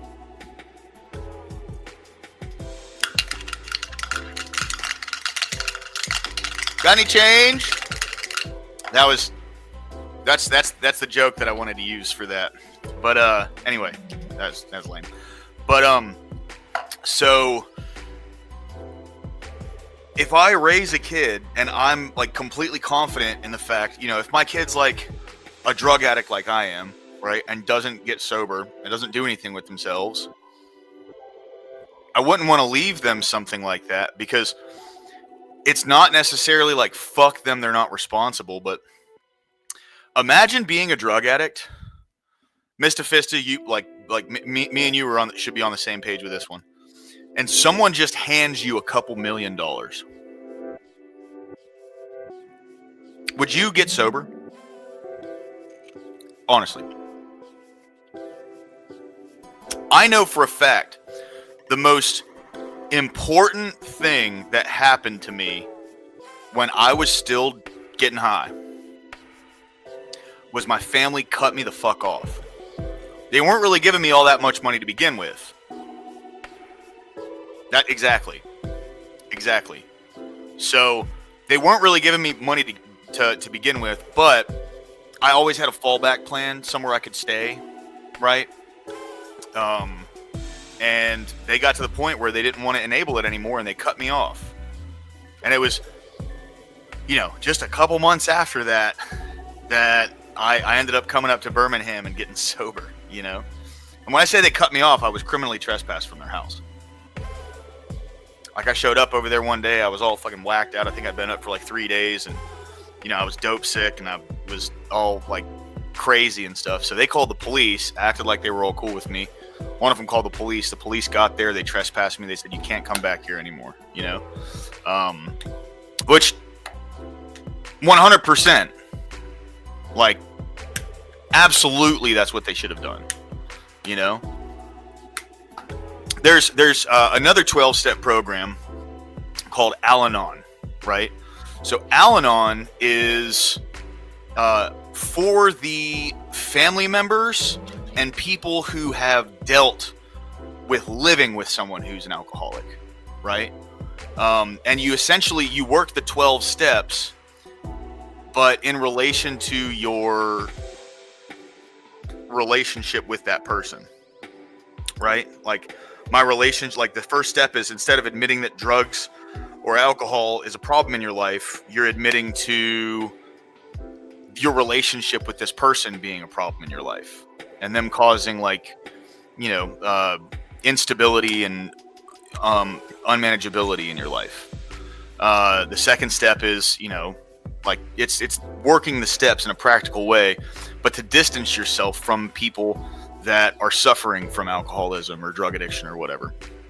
Because, you know, when I can speak for myself here, I don't want to speak for anybody else, but when I was a drug addict, I was a fucking category 5 hurricane, right? Like, everyone that was around me was a target for me to try and get something. I was a liar. I was a thief. I was just not a good person, you know?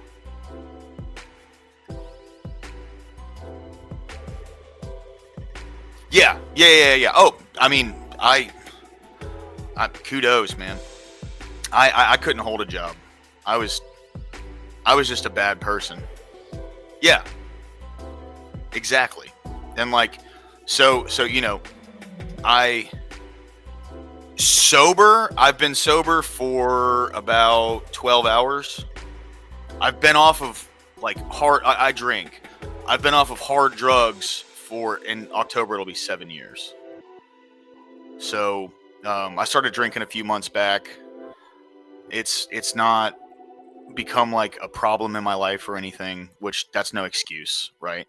But, that's why I try to delineate between, like, Thanks, man. I try to make sure that I don't I don't say that I'm sober anymore. You know, I say I've been off dope, right? Like I don't get high anymore. I appreciate that big time, dude. But it's God, bro. God put me in a situation with the right people, right place, right time. I didn't have anything to do with all those things kind of coming together the way they did. And, you know, he put it on my heart to let go of the reins, right?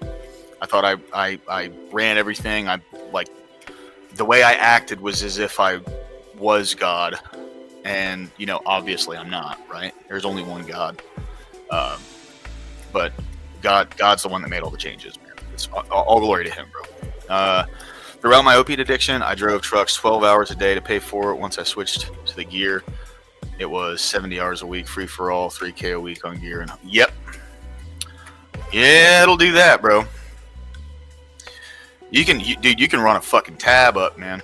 See, like, so they don't let truckers are held to incredibly high scrutiny when it comes to like drug tests and stuff now, because, you know, like ice was it was like the trucker's drug, right? Like you could, you know, you can make it across the country without sleeping. You know what I mean? Like, that's pretty crazy, dude. Go from New York to California all in one trip. So, you know, they put some serious regulations on it now. Once you hit a certain mileage, you have to do a reset. So you have to stop your truck and just chill. Now, typically, truckers try to line that up on like a weekend or something where they don't really have a load. And then there's some shithead trucks that they'll pick up a load from you. They'll drive 6 miles and they go, "Oh, I got my reset. Sorry, I can't really move my truck." Pretty crazy. But they do that shit. So,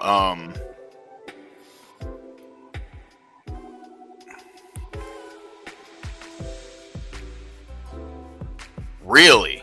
That's insane, dude. So I have a buddy of mine. He's a trucker.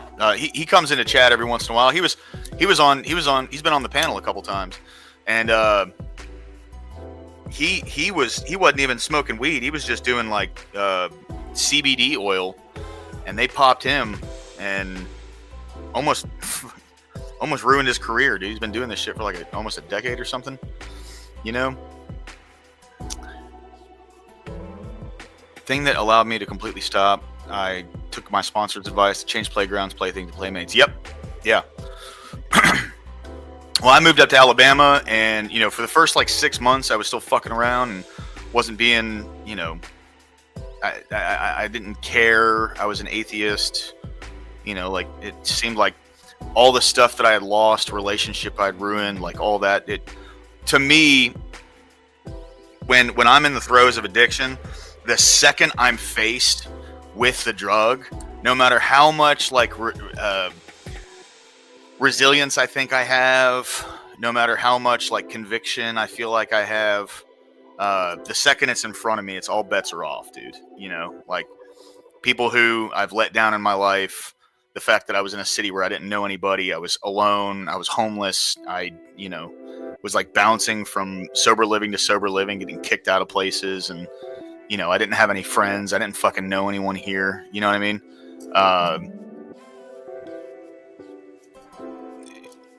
Even with all that, the second I would have it like put in front of me, it was just shark eyes, dude. You know, there's blood in the water.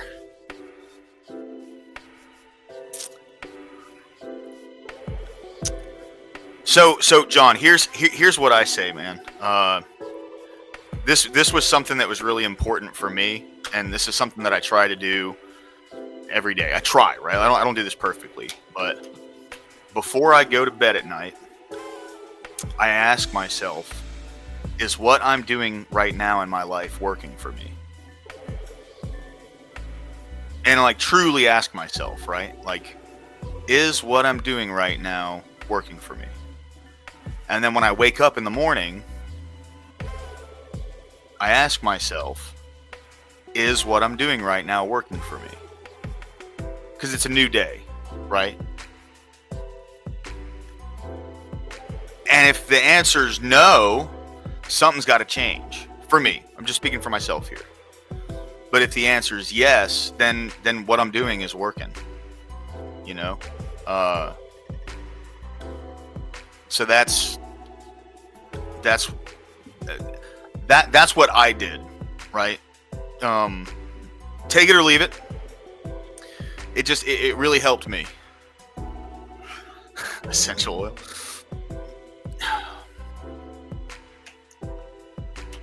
Yeah, there you go, man. Yeah. No, it'll do that, bro, for sure, dude. For sure. I've definitely put on a few pounds since I started drinking. There ain't no lying about that, bro. For sure.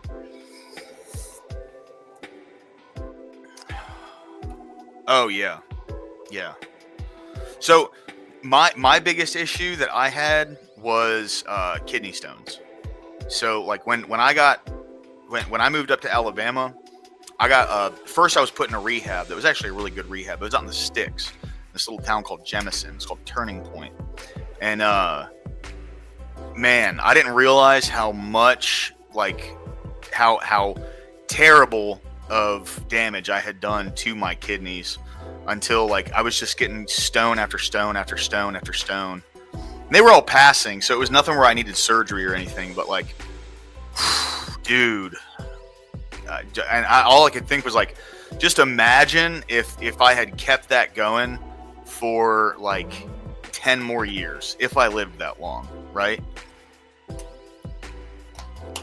Like, that's when I think about, that's one thing that I think I'm really lucky with, and that's where, like, I truly believe that God has delivered me from my opiate and, like, drug addiction in general, is whenever I think about hardcore drugs, like, sometimes if I'm bullshitting with someone, like, I can kind of glorify them a little bit with the war stories, is what we call them, you know? But it's always supplanted immediately with all of the damage that I did to my life, right? And I will say, like, one thing God has brought me that is so precious in my life today is it doesn't really even have to do with the drugs, right? It has to do with my ability to be able to deal with my problems and, like, the acceptance of that, like, what God's will is, right? When I was getting high on drugs, I tried to manipulate every situation and alter it in a way that would benefit me. Every relationship, I did the exact same thing. And I'm not talking about, like, women relationships. I'm talking about, like, just my interpersonal relationships in general, the way that, like, I communicated with people and you know, like, all of the bonds that I had in my life were entirely superficial. They were all face value or skin deep, sorry. Because everything that I was to each individual person was a mask, right? So, like, I would put this mask on, and this is who I am today around this person, so I can get what I want to get from them. And God has shown me that He's shown me the beauty of developing, like, true bonds with people and like genuine relationships with people, and, like, shown me how to actually give a fuck about other people. And I'm terrified that. What's up, White Powder Ranger? Good to see you, man. I'm terrified that if I were to ever do something like that again, all of that would get flushed down the toilet, right? Like, that is the thing that scares the shit out of me, dude. Absolutely scares the shit out of me, because it's so precious in my life today, right? Right. Exactly.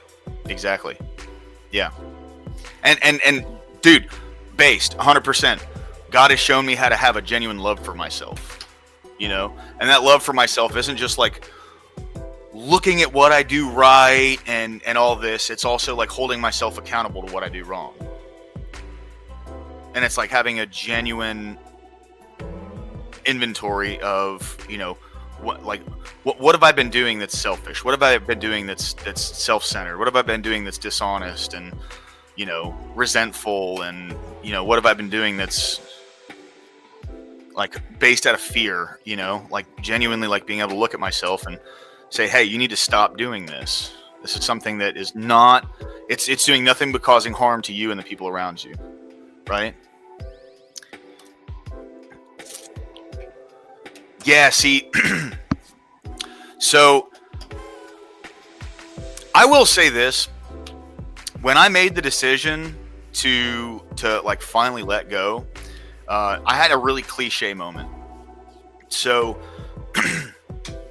I was in a sober living that one of my friends was. He was like the director of it, and essentially I got high there, and he piss tested me, and it came up hot, obviously. And he was like, "Man, like this is the third time they called it a DNR, but it was do not readmit, not do not resuscitate. But like it was don't readmit, you're done. You cannot come back to this sober living." And the sponsor that I had at the time took me over to his place, and I crashed on the couch. And I remember going into the bathroom, and I looked in the mirror for a second, and I just kind of locked eyes with myself. And I had this crazy moment where, like, it wasn't like I visually like saw it in the mirror, but in my head, I could just see myself in the same position in like 20 fucking years, just doing the same shit over and over and over again. I mean, like, dude, like begging for help, like on my hands and knees, crawling into the rooms and acting like I was gonna, get sober and, playing the pretend game the best that I could. And then eventually, of course, fucking up because I was half-assing everything and not actually taking accountability and gaining any self-awareness. And then, yes, bro, 100%. And then going back out and, being a shithead out in the streets, and then crawling back into the rooms on my hands and knees, begging for help, and rinse and repeat over and over and over again, over and over and over again. And it was just, I had this moment with myself where it was like, I genuinely, because I was miserable. I was a miserable fuck, dude. Like when I say I was miserable, not just like, my external circumstances were bad. Like internally, the way I felt about myself, like I had gained this, not like a happiness about it, but I was completely accepting that I was they were gonna find me blue lit behind a dumpster somewhere, right? Like I just accepted that about my life. And when I had that moment looking into that mirror, the fucking terrifying thought crossed my mind of, what if I don't actually overdose and I have to fucking live like this for another 20 years? And that was the thing for me, bro, is the main thing that I think the thing that really hit the hardest was when I realized that I was more scared to continue living the way I was living than dying the way I was living. Sorry, I got another fucking phone call. Hold on, guys. I'm sorry.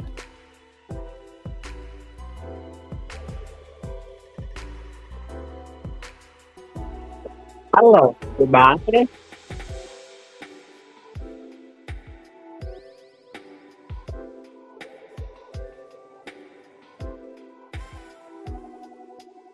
Oh my God, it was terrible. Oh my God, it was so bad. See, those are my favorite fucking phone calls, man. They're short, sweet. Those are the best. Get the message across. I don't have to talk to you for 45 minutes,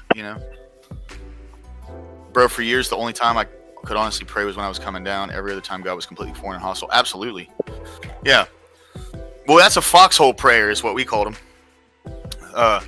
Like in the rooms, they call them foxhole prayers because, like, especially when like, holy shit, dude, like, it's coming. You know what I mean? Like, you give it 3-4 hours, dude. I'm gonna start getting the goosebumps on the back of my neck. Yeah. Well, they'll jump in there, bro. Let me tell you, hey, dude. I'm telling you, atheist drug addicts, they'll pray when shit's tough. Okay. They start believing in God real fast when shit's tough. What about that? Oh, hey, Corey, your mic's doing that thing again, brother. Did that fix it? A little bit, yeah. If it's still doing it, let me know. Yeah, it's still kind of doing it a little bit. But be back. Yeah, jump down. I'll bring it back up. Yeah. Well, see, so that's day 2. for me, right? Day 2 was bad. Day 3 was the worst. I got a funny story about a syringe full of Suboxone when I was over at my dealer's house. What's up, Grumple Skilton? Welcome in, bro. Good to see you, bro. Good to see you. Yeah, I got it's not necessarily a funny story, but it's if you ever want to reach out to me on Discord, bro, I'll tell you about it. That was probably the worst experience I've ever had in my life, bro. It was awful, dude. Grumple, good to see you, man. Hope you're doing well today, brother. Pickle jar almost got me. I almost pulled an Andrew. What happened?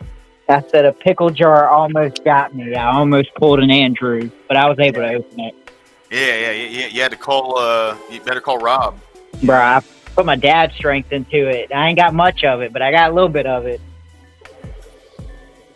Yeah, Scott, I'm sorry to hear that, man. You know what, Mr. Fista, I'm down, bro.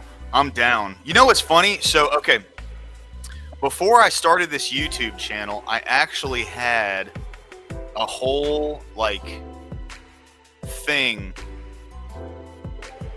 for lower class. Okay. So, all right, check this out. I don't have, porn or anything on my computer, so I'm not scared to pull this up. Could you imagine that? I'm not a complete degen. Isn't that crazy?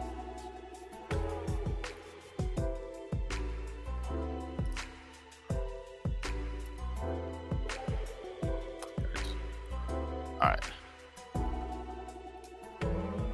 Alright, so check this out.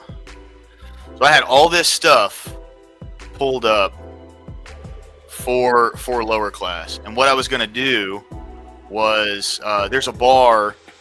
It's like a block away from my place. The guy that owns it, his name's Will. He's pretty cool. He was a regular at a different bar that I used to go to a lot called Dave's.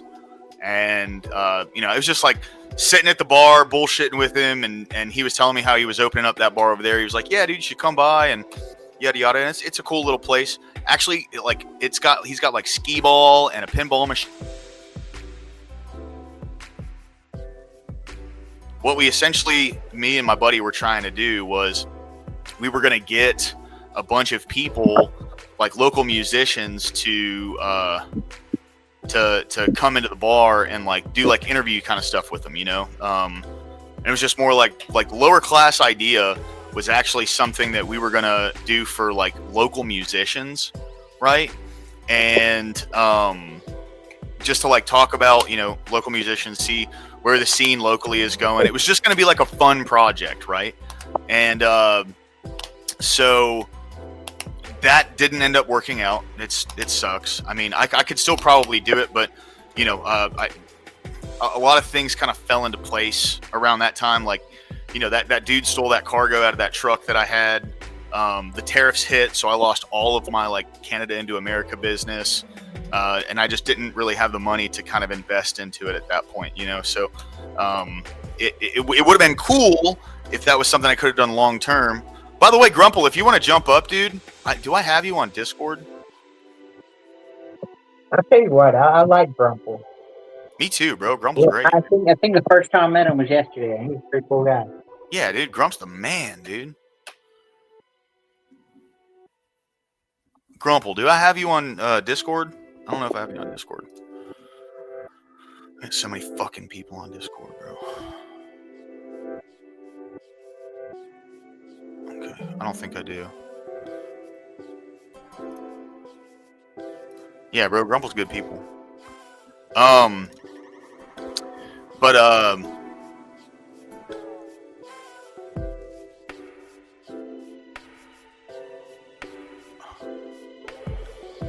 I forget what I was saying. Shit. Oh, yeah. All right. So, if that avenue is still open, because so the bar doesn't open up until 3 my time, and so he was saying dude, anytime you want to come in at 1 o'clock and do have a little podcast interview kind of thing, that's something that I've been milling around, something that I could do for the channel and then stream it live. So that'd be something I think would be fun. What's up, Live for Life? Welcome back, man. Good to see you. Good to see you. But no, Grumple, Live for Life is my favorite troll we have on the channel for sure. Absolutely. Way better than Duck. Well, and better than all those other fucking dickheads, dude. Yeah, you've definitely become my favorite troll. I don't know if you were here yesterday, Live for Life, but man, was it yesterday or the day before? One of the two. I got Day before. fucked, bro. I got fucked by a couple. But it was either one troll that had a bunch of different accounts, or it was multiple trolls coming from some like troll party or whatever. But they screwed my fucking streams that day, man. So I'm glad to have you. Yeah, old Joe, dude, they got me bad twice, man. Trying to spam all sorts of junk in the chat, and it was rough, man. It was bad, but it's all right. It's all right. We made it through with a smile on my face too. You know what I mean? So it's all good. But Yep. old Joe, good to see you, by the way, man. How you doing today? Hope you're doing well. But yeah, what would you guys think of something like that? Do you think that'd be something that would be entertaining? You know, I mean, I would like it. Do you know how to make shorts? Because that would also be good short material. we could, yeah, 100%. It'd be more of like a podcast kind of setting, right? So, thank you, man. I appreciate you, old Joe. Always, dude. Need to figure out a way. So my panels for right now are invite only, unfortunately. But we need to figure out a way for me and you to be able to get into contact. Anytime you want to jump up, I'll just shoot you a link, man, because they messed me up bad the other day. But it would be something like more of like a podcast kind of environment show, you know? Because, like, I mean, as far as I'm concerned, right, like, the Panelverse this is very podcasty, you know? Yeah. We kind of focus a little more on, like, the debate, at least here. Yeah. Oh, yeah, that's fair. I can.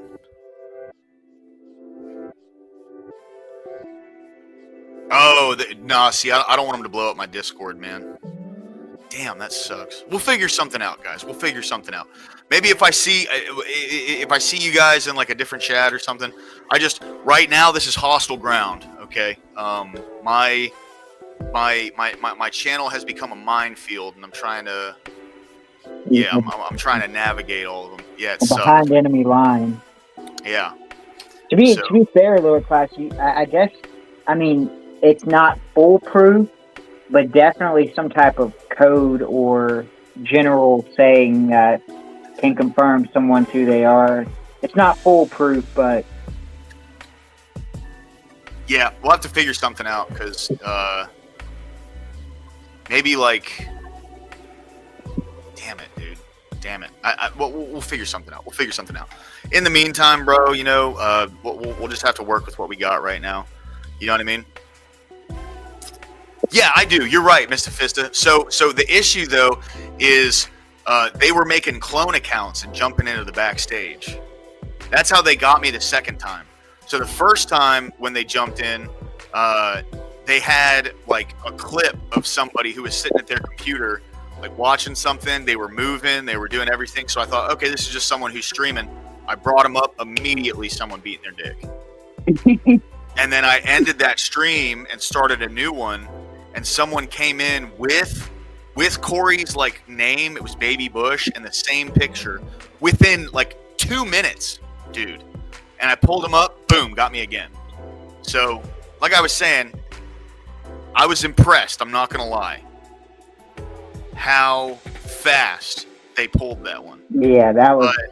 But it like at this point, you know, the third stream they were like copying accounts and they were in chat like with like someone else. There was a chick, Lauren, that was in chat, and they had her picture and her exact name, how it was spelled on there. It was crazy, bro. It was crazy. Yeah. So it sucks, but it is what it is, right? Like there's not much you can do about it. So I'm just letting it happen. I'm pretty sure you noticed during Sarah's podcast, the same thing happened to her. It was like Really? early on, I think it was either her with Misfit or her with Fatty. Like you can hear her in the panel talk, like she confirms someone's in the backstage, and she instantly calls him out as a gooner, and then bans him forever from the. Yeah, that's like that was last night, and I saw that. And I was commenting, and I was like, "Hey, yo, the trolls are out tonight." Or it was the last night or the night before, one of the two. But I was like, "The fucking trolls are out tonight, bro! Like they're." It was with Fatty. Yeah, it was with Fatty. Yeah. Because I was gonna say with her, it's kind of like I take it she's making a living off this because she does very well with donations, and with her, she's got to be more careful. Because especially once you get to the point to where you're monetized, like you really have to be careful because someone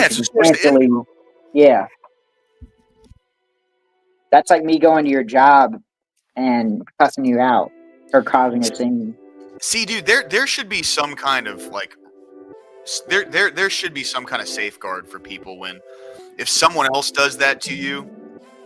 There should be some kind of safeguard for like, hey, like this wasn't something they put on their channel. It was some dickhead coming onto their channel and playing that shit uninvited. You know what I mean?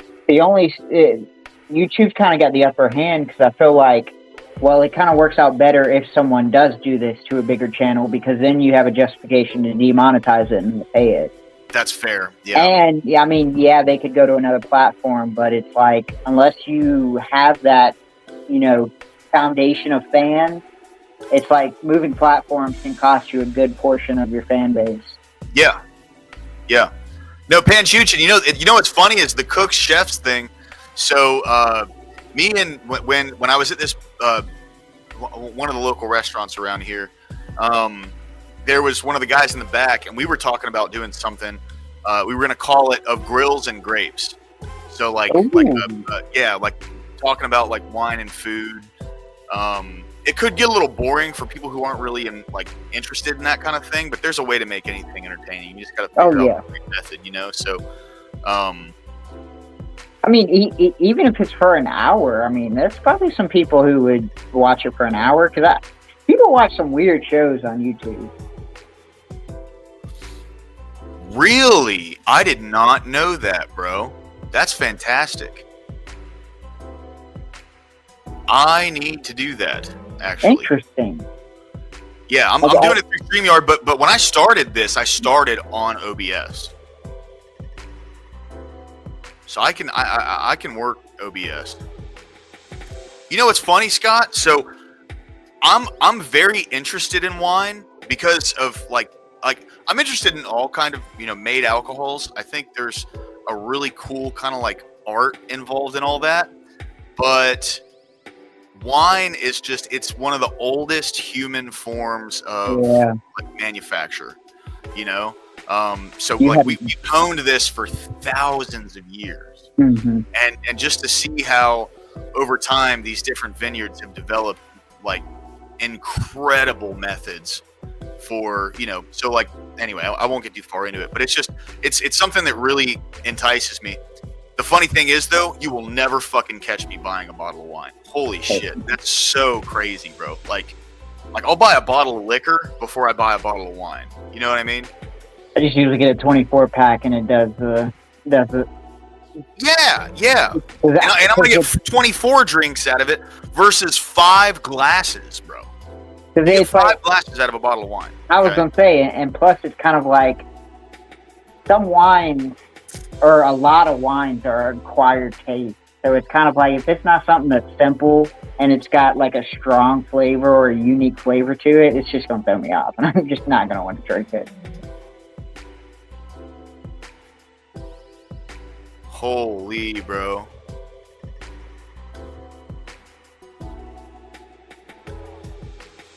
Inward. Sorry, I'm reading. I'm reading No, here. I was gonna say I'm reading them too. I was reading N-words for his OBS. Yeah, well, he sent me a message on Discord, and just some crazy shit, bro. Like that. Yeah. That's as of right now. Like unfortunately, I'm not gonna be able to. What up, dude? Welcome back, brother. Good to see you, man. Good to see you. That's my buddy right there, bro. I'm about to go play pool with him, actually. Hell yeah. That's what I was saying. I'm not going to be. I love reading N-words. Yeah. That's what I was saying. I'm probably only be streaming for a couple hours today. About 15 minutes. I'm gonna jump out and go play some pool and just kind of get my mind off stuff. But Oh yeah. it's been yeah, dude. Always appreciate you being around, bro. What up? What up? What's up, buddy? How do I sound? A little quiet. Okay, I'm gonna need to change microphones. That's gonna suck. I hate this stuff. Yeah. I've been on my phone all week. Oh, by the way, my buddy here, Scott, he's gonna let me use his boom mic, so no more no more headphones around the neck, dude. I'm moving up in world. Oh, hell yeah. I wear my Yeah, own man. No shame. Looks like I'm in an Xbox chat lobby Yeah. with the gamer mic. How about now? I How just- do I sound now? Good. Yeah. Should I go louder or no? No. It's like it's Goldilocks, bro. Cool. Yeah. Awesome. Well, I figured out why my mic was so shit. Operator error. Yeah. Yeah. Hey, You excited for your debate? So I was talking to Paige, and by the way, debate. What? Are you No, not at all. Not even close. I was talking to Paige earlier, and I think tonight I might break out the grape cages tonight. Well, I mean, you have to understand that it's no different than Andrew Wilson's Papua New Guinea, right? Like, it's the same Yeah. concept. It's not Yeah. like I'm over here actually advocating for a thing. Right. But I feel like it's going to get into a morality debate once, because me and Paige are going to argue very different things. And it's funny because she can't argue the emotional stuff because she's afraid to lose her job, so she's in the public view, so she can't say some of the things that I'm going to say. So I have to take the emotional argument while she takes the factual and logical one. There you go. Yeah. I'm going to be talking about virtues and all of these toxic masculinity. Oh man, this is going to be so fun. I can't wait. Who do you think will be your stronger opponent? What do you think? Are you serious? It's Gibbs. Absolutely. Okay. The conservative. I think he's probably going to come up with a pretty good argument, dude. For sure. I've never seen Gibbs. I think I've seen him maybe one big guy with a beard. Hey, if that wasn't just you trying to like take a dig, Emmett, I will say this: I've been doing TikTok panels where I'm going in 1v7 with like 80 to 100 people just in there watching it, and I'll throw on my camera just to make myself a little bit more. So I've been actually just dealing with the jitters a lot more. I've actually been engaging with it to make sure that I'm not really all that nervous about it. So this doesn't kind of faze me. It's not like I'm going against someone that I'm like really intimidated by. Like if I was going against like someone like Rob Noor, I'd be probably shitting bricks right now. I don't think he was. I don't think he was saying that as a dig. I think that was a good faith. No, that's what. No, I know. I saw when he said I struggle, so I engaged with it like realistically. I didn't want him to think that I just all of a sudden got this great nerve about me. Yeah, inward. So what happened was Kel called me and cried. She didn't want him to be her teammate anymore. A lot of stuff, a lot of drama, a lot of crying. So I said, okay, so she could have Gibbs instead of Duck. I know we all wanted Duck, but Duck. I mean, even in the chat that we had set up where Paige was there, he was spurging out on her like really bad. He was like really going crazy on even Paige. So I had to make it clear to him. I was like, look, I mean, I get that you're a little bitch and you can't control yourself, but I did this. Nobody else made this decision but me. So. Could you were talking to Duck afterwards, correct? Yeah. Duck's been spurging out all day. I was gonna say, you should try and set up the 1v1. He won't. That's the thing. I only got him to agree to debate because Paige set it up. So if Paige hadn't got involved and did all this, Duck never would have agreed. What's up, EOD? How you doing, brother? EOD, welcome in, brother. Good to see you, my man. Unfortunately, in about 10 minutes, I'm closing down. So just to give you all a heads up, I'm gonna go play some pool, and I'll be back for the debate later. Yeah, the debate's gonna be fun. I can't wait to talk about the grape cages. I'm hoping it comes up. I genuinely hope they start going into morality, because that's going to be so much fun. I've become somewhat of a Phil bro over the last couple weeks. Oh, shit. Yeah. So, can you tell me why these would be bad? What? The grape cages. Why are they bad? I don't even know what that is. Grape cages? Where you put women in cages to be graped? Oh. That's exactly what it sounds like, bro. I was gonna say that's straightforward. I don't know, man. I don't think that kind of shit. You know what I mean? And is there like punishment or just That's something we outside of do? my wheelhouse, man. You know what I'm saying? I'm like, man. So for me, I would, if I were to answer that, it would be some fucking like libertarian. Wait, did I hear something correctly that that's not actually a swear on TikTok? I mean, on YouTube. Rape, it is not. No, rape wow. is not. See, I'm telling you, I'm over here saying grape cages inside of Discord. Like, I've become so TikTok friendly that I'm doing it even in Discord. Yeah. But it's good that you do that because you do get on TikTok a lot. Yeah, you know what I mean? yeah. But yeah, I could have sworn rape was a TOS thing. It is only TOS. It's based on the context that you use it in. So if I start talking about grape cages, would that then be TOS? It could be. Advocating for them, yes. Well, okay. I'm not advocating for them. I want them to prove they don't advocate for them. If they can't prove why they think it's bad, their morality is so bad that their opinion doesn't matter on it. So when that comes up, that's my favorite. It's my favorite way to do it. It is the Papua New Guinea, but with new life. Yeah. Or you could just advocate for the I did cages. get that in time, yeah. He's debating.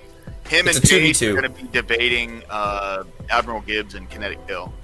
Yep. I guess like Duck was creeping out. Yeah. He's just being himself, honestly. Like, I mean, and I was trying to give him the benefit of the doubt. I was talking about it earlier to a couple people. It's frustrating. I was just trying to give him some. Who's advocating for grape? Yeah. Scott.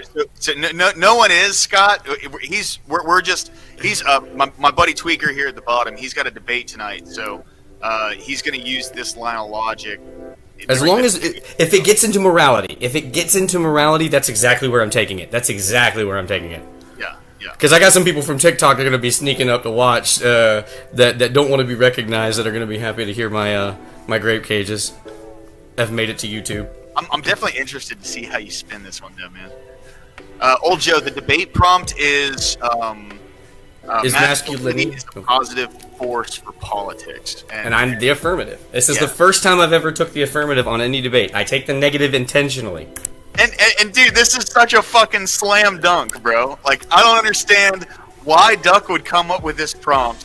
Or how he would Dude, if I showed you the notes he posted, the notes he posted in Discord after he got like flamed out, they were nonsense. Like George Bush and this and that. Where was the masculinity? Like just so much random off the wall, like looking like the Charlie Day meme where you have all the different things. You know what I'm talking about? Like pinpoint. That's exactly what his notes looked like, bro.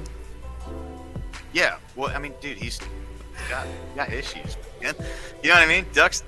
He's a little out there. You know what I'm saying? Halfway down, it'd probably turn into drawling. And no, actually, Scott, I think that the person that's arguing against it, because you got Kinetic Kel, she's a semi-feminist with some conservative-ish values, like not really. And then Yeah. And then you have Admiral Gibbs, who is a conservative. He understands our side, so he should be able to argue against it just fine. Yeah. Mr. Fista, that's Please what I'm don't saying. show Bro. us the nuts. No nuts allowed. Yeah, bro, that's what I'm saying, Mr. Fista. Like, dude, he was literally handed a slam dunk. Like I'm talking. He had a step up ladder. It was a little sticky on the ball to make sure he didn't drop it. The hoop was this big. You know what I mean? Like, Yeah, but then I swapped it for somebody to actually be able to debate it though. fair. Gibbs Fair. is smart. He's not stupid. Scott. So here's my thing. I don't. I agree. Who wants to debate me on this topic? The United States of Wilkeston. The only thing. What's up, my dude? Welcome in, brother. Always What's good to up, see balls you. on you? The United States of wokeism. Yeah, I mean, Wilkestan, the yeah. Wokistain. Oh yeah. USW. That's funny as shit. Yeah, that's what I said. Yeah, Emmett. I figured. So here's the way way it happened. At first, I was just kind of like pretending like I wasn't going to agree to it, right? And I was just giving her shit so that she would kind of feel it a little bit. Then she started really crying. I was like, oh fuck. So I was just like, look, I'm not just gonna not like entertain you being able to swap another partner. I already knew that Duck would be a problem. She's like, yeah, why wouldn't you want a real debate? Why do you want it to be so easy for you? And I'm like, you son of a bitch, you had to play that card. Yeah. Because as soon as she said that, I was like, yeah, I can't just have an easy debate. Fine, take your partner. It's gonna be good though. Oh yeah, no, I'm glad. I would much rather a challenge. Yeah. I don't need things to be easy. I told him, man, I was just like, I wanted to argue against him as a, trans women are women, all of these things. I had all these arguments that I wanted to go against him, and he didn't want to.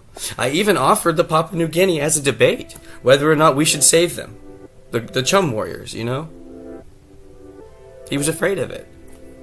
Oh shit, bro. Mr. Fista. Yeah, but Mr. Fista, here's the difference, though. Me and her actually do have a decent rapport. She's never given me a reason not to have respect for her. She doesn't disrespect me. So, if she was being rude and disrespectful, then I absolutely would have just laughed at her and I would have slammed on Duck.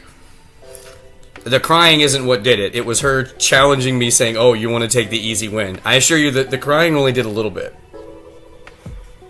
She challenged my ego. That'll get you every time. Or get me. She's not like the other girls. She's not like the other girls. Like,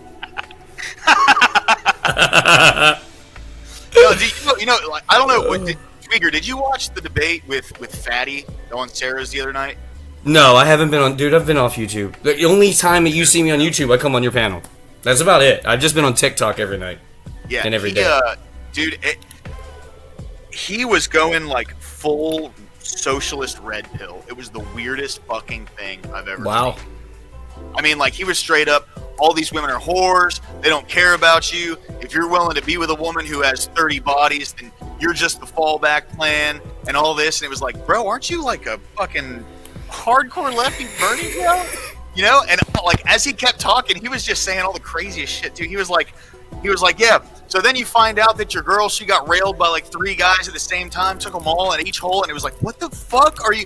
So I am completely convinced that Fatty just got hurt recently.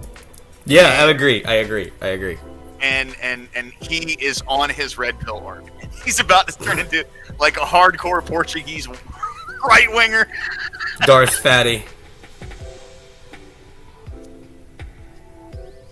Kel is lost to the Spurg first. No, I disagree. She's young. She's got a mix of ideology. She has potential. I mean, you don't count somebody out. Again, I was a full-on leftist, dude. Like a straight-up full-on, trans, all of them. All of it. Woohoo! EOD, have you ever talked to that? I forget her name, but she's like the Scandinavian chick that was like putting tape over her mouth. Tommy Tweaker. Have you talked to her since, dude? That was interesting, bro. Let me tell you, that was fucking interesting, dude. She was cool, man. Don't get me wrong. It was just I've never seen a chick do that. It was very very that was a new one for me. She was like No, putting tape over her mouth and like responding to people, but no one could understand what she was saying. It was like it was an interesting one. No, I'm not gonna lie to you though. Like, I was actually surprised that I didn't hate her. I was really surprised about that. That was kind of something that shocked me. Yeah. Because I expected to fully dislike her because she was kind of annoying. But then when I talked to her like off of like screen, she's not nearly as like weird. You know, like or it's like her brain functions. Oh shit! Yeah. I mean, she seems like rational for some things, right? Well, she says it's. I mean, she's playing it up supposedly. You know, maybe she's playing it down when she's talking to me. I don't know. Yeah. She threw a fit in EOD's channel. Oh lord, what'd she do? Did she crash out? Not Kel. We're talking about Oh. that Scandinavian chick that Oh. she was like on EOD's panel, and she was like, "Don't make me get the tape." And we were like, "What the fuck?" And then she pulls out a roll of tape and tears a piece off. And I'm like, "Pay for an outfit." And then she's Finally. like, oh, "We're trying to like." It was very interesting. Yeah, well, that's why you gotta say, hey, she finally did something good for society. I think that was why she was doing it. She's kind of based with some things, but then other things it was like, what are you? Yeah, no. She should write that as a prescription for women. When women are feeling too chatty, go ahead and put tape on your mouth. Based. I think she's going for a doctorate, so that might. Yeah, I agree. Be a prescription. All right, guys. I got my buddy waiting on me. We're gonna go play some pool. I'm gonna go ahead and jump out. I will be back around. What time does the debate start?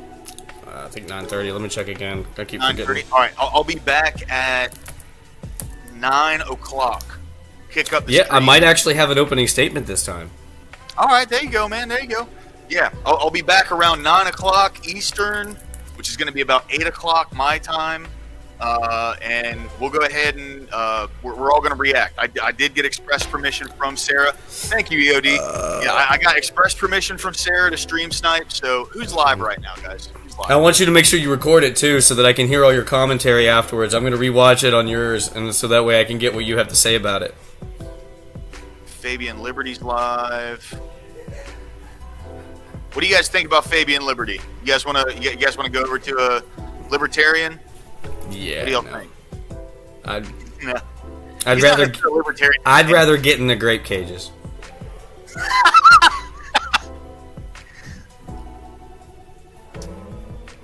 All right, I'm gonna go ahead. There's nobody else that's live, dude. I'm gonna ghetto raid Fabian Liberty. Was he even on still? Hey Scott, don't be jealous. I know that you want a taste, but you can't have none, alright? Get over it. Yeah, Grid 1 is live, you're right. That's where I was gonna go, and then I saw you were still live. Guys, this is the link over to Fabian Liberty. You guys want to run over there? Let him know he got ghetto rated. Have a good night, guys. You guys have a good one. I'll see you all later. Thanks, guys. God bless. God bless, man. Peace.